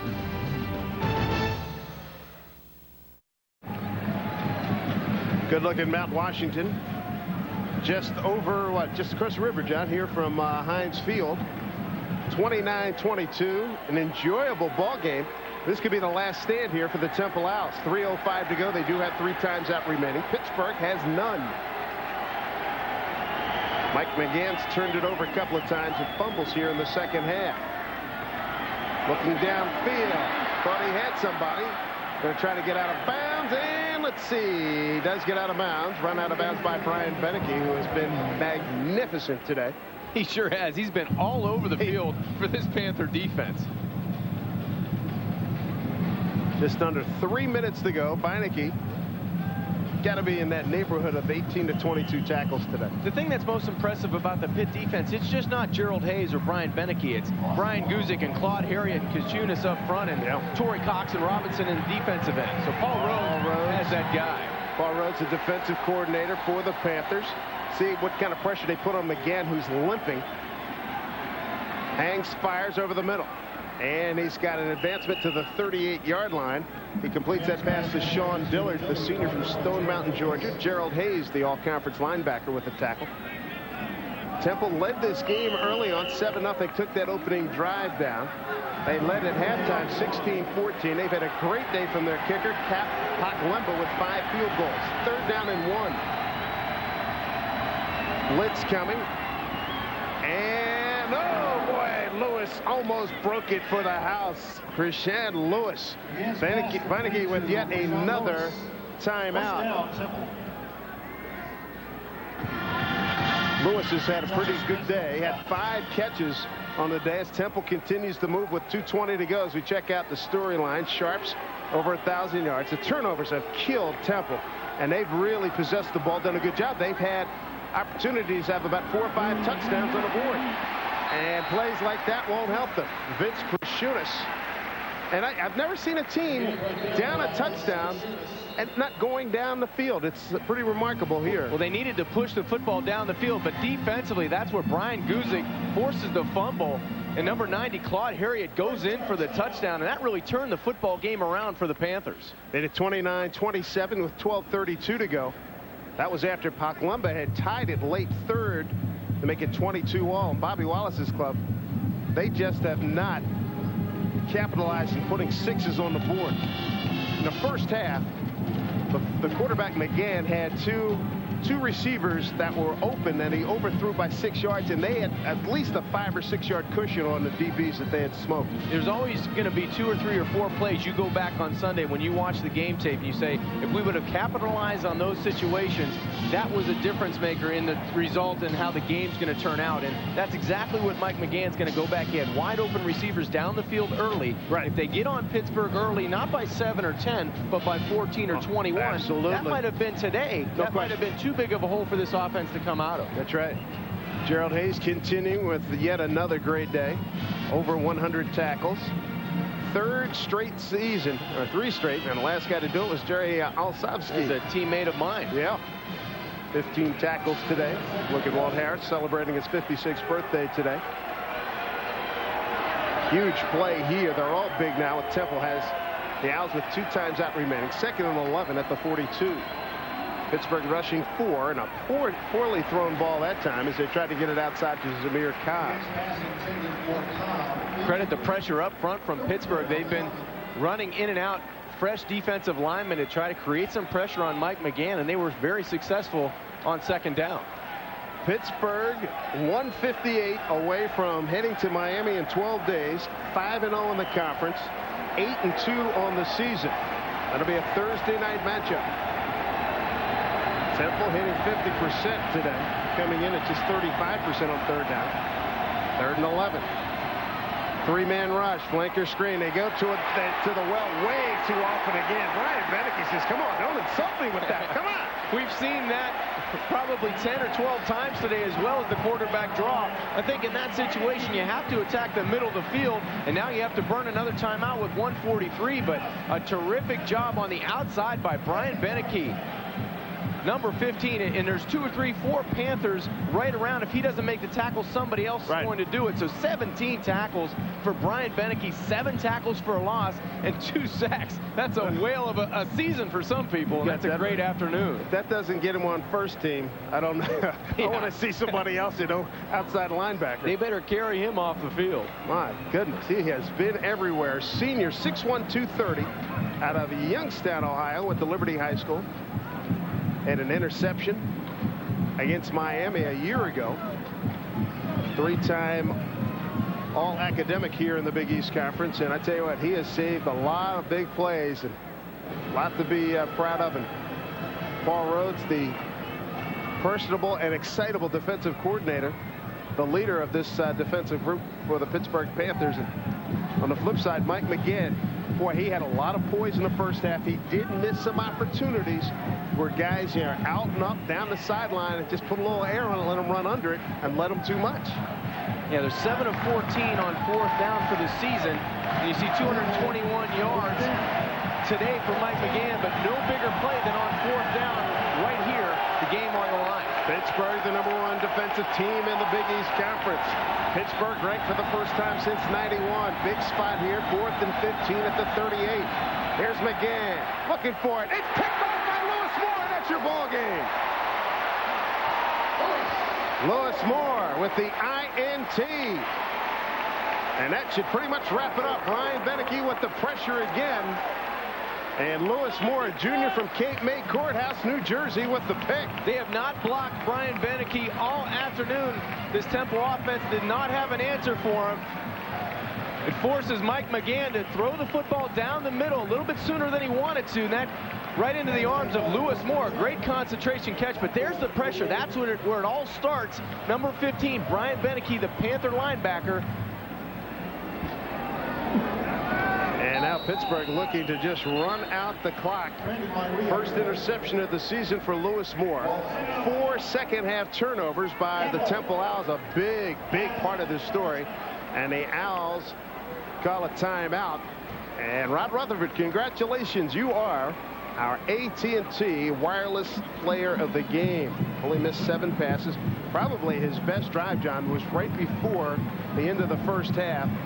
5 plays, 74 yards in 54 seconds. He hit Fitzgerald. They went no huddle, and he was so effective. 1, 2, 3, back, make the read, deliver the ball. Yeah, he was 5 of 5 on the drive for 66 yards. He did a terrific job of moving the Panthers down the field and get the score before halftime.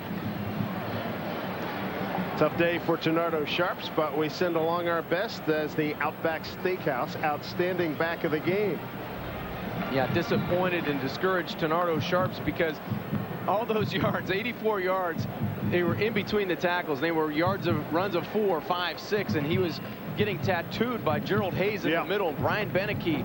So a courageous effort. And you can see the emotion on the sidelines because he poured his heart out all afternoon. And what a great career for Ternardo Sharps. And here's the other thing to consider. He went 17 carries for just 30 yards last week against West Virginia. So you know what was on his mind. They did everything but put the ball in the end zone today. Those opportunities, when they take the bus ride back to Philadelphia, will haunt the Temple Owls, because the opportunity to make a huge bit of noise in the college football scene today went by the wayside as folks start making their way home out of Heinz Field. As we check in on the Heisman history, brought to you by the exciting lineup of Suzuki products, all proud presenting sponsors of the Heisman Trophy. Who do you vote for? I mean, Dorsey and McGahee have been fabulous, but yet at the same time you could say, you know, Leftwich has done a lot of good things, but sometimes is there an absolute clear-cut pick here? Not really. I would think it would lean to Ken Dorsey of Miami just because of what he's done, only losing one collegiate game in his career and the season he has and the weapons at his disposal. But what a surprise McGahee comes out of nowhere this year and really carrying that team offensively. Clock winding down. Temple Owls put on one heck of a show here, and they will be the first to tell you, and heck, the Pitt fans will be the first to tell you, that they should have had 28 to 35 points in the first half. Weren't able to cash in. Their kicker did a great job today, 5 for 5, but Rod Rutherford and the Pittsburgh Panthers capitalized on 4 second-half turnovers and made it pay. Very impressive comeback by a team that offensively did not get off to a real good start, but Walt Harris will be able to celebrate his 56th birthday with a big smile as they took the clock all the way down to the absolute nubs here, and now they'll just get one more playoff. We were giving a lot of credit to this Temple team, the way they kept hanging in the football game. They were leading, but you always felt like it was only a matter of time. But let's give Pittsburgh credit. They could have plenty of opportunities to turn the football back over to Temple, and they didn't make the mistakes that Temple made down the stretch, and that's why their record's going to go to 8-2 with this victory and 5-0 in the Big East. Well, next up for the Pittsburgh Panthers, showdown with Miami. First place on the line in the Big East Conference, coming up on the 21st of November. As we look at Andy Lee, who's had another outstanding performance today. Leading punter in the Big East. And I believe they don't have enough people on the field. Heineke. Offense. 5-yard penalty. Didn't take any time off the clock, boys. That just gives Andy Lee more room to aim for. Torrey Cox coming onto the field. They are indeed a man short. Maybe not a man short, just personnel was different. They bring Torrey Cox on. They know Temple's going for the block with 8 seconds to go. Good snap. They go for it. Lee gets it away. Beauty, too. And that's going to do it. It's going to dive out. Oh, baby, look at that. Right at the goal line, but time has run off the clock as the Pittsburgh Panthers come from behind to beat the Temple Owls by the final score of 29-22. Pittsburgh goes to 8-2 overall, 5-0 in the Big East. Temple drops to 3-7 overall and 1-4 in the Big East Conference. What a game today here in Pittsburgh. Once again, the final score, Pittsburgh wins at 29-22. Be sure to join us next week. Syracuse traveling to Boston College to take on the Eagles. We'll have the action at noon next week. For John Kinjemi, Greg Roberts, and our entire Big East crew, I'm Dave Sims. So long from Pittsburgh. This has been a presentation of ESPN Plus, the worldwide leader in collegiate sports television.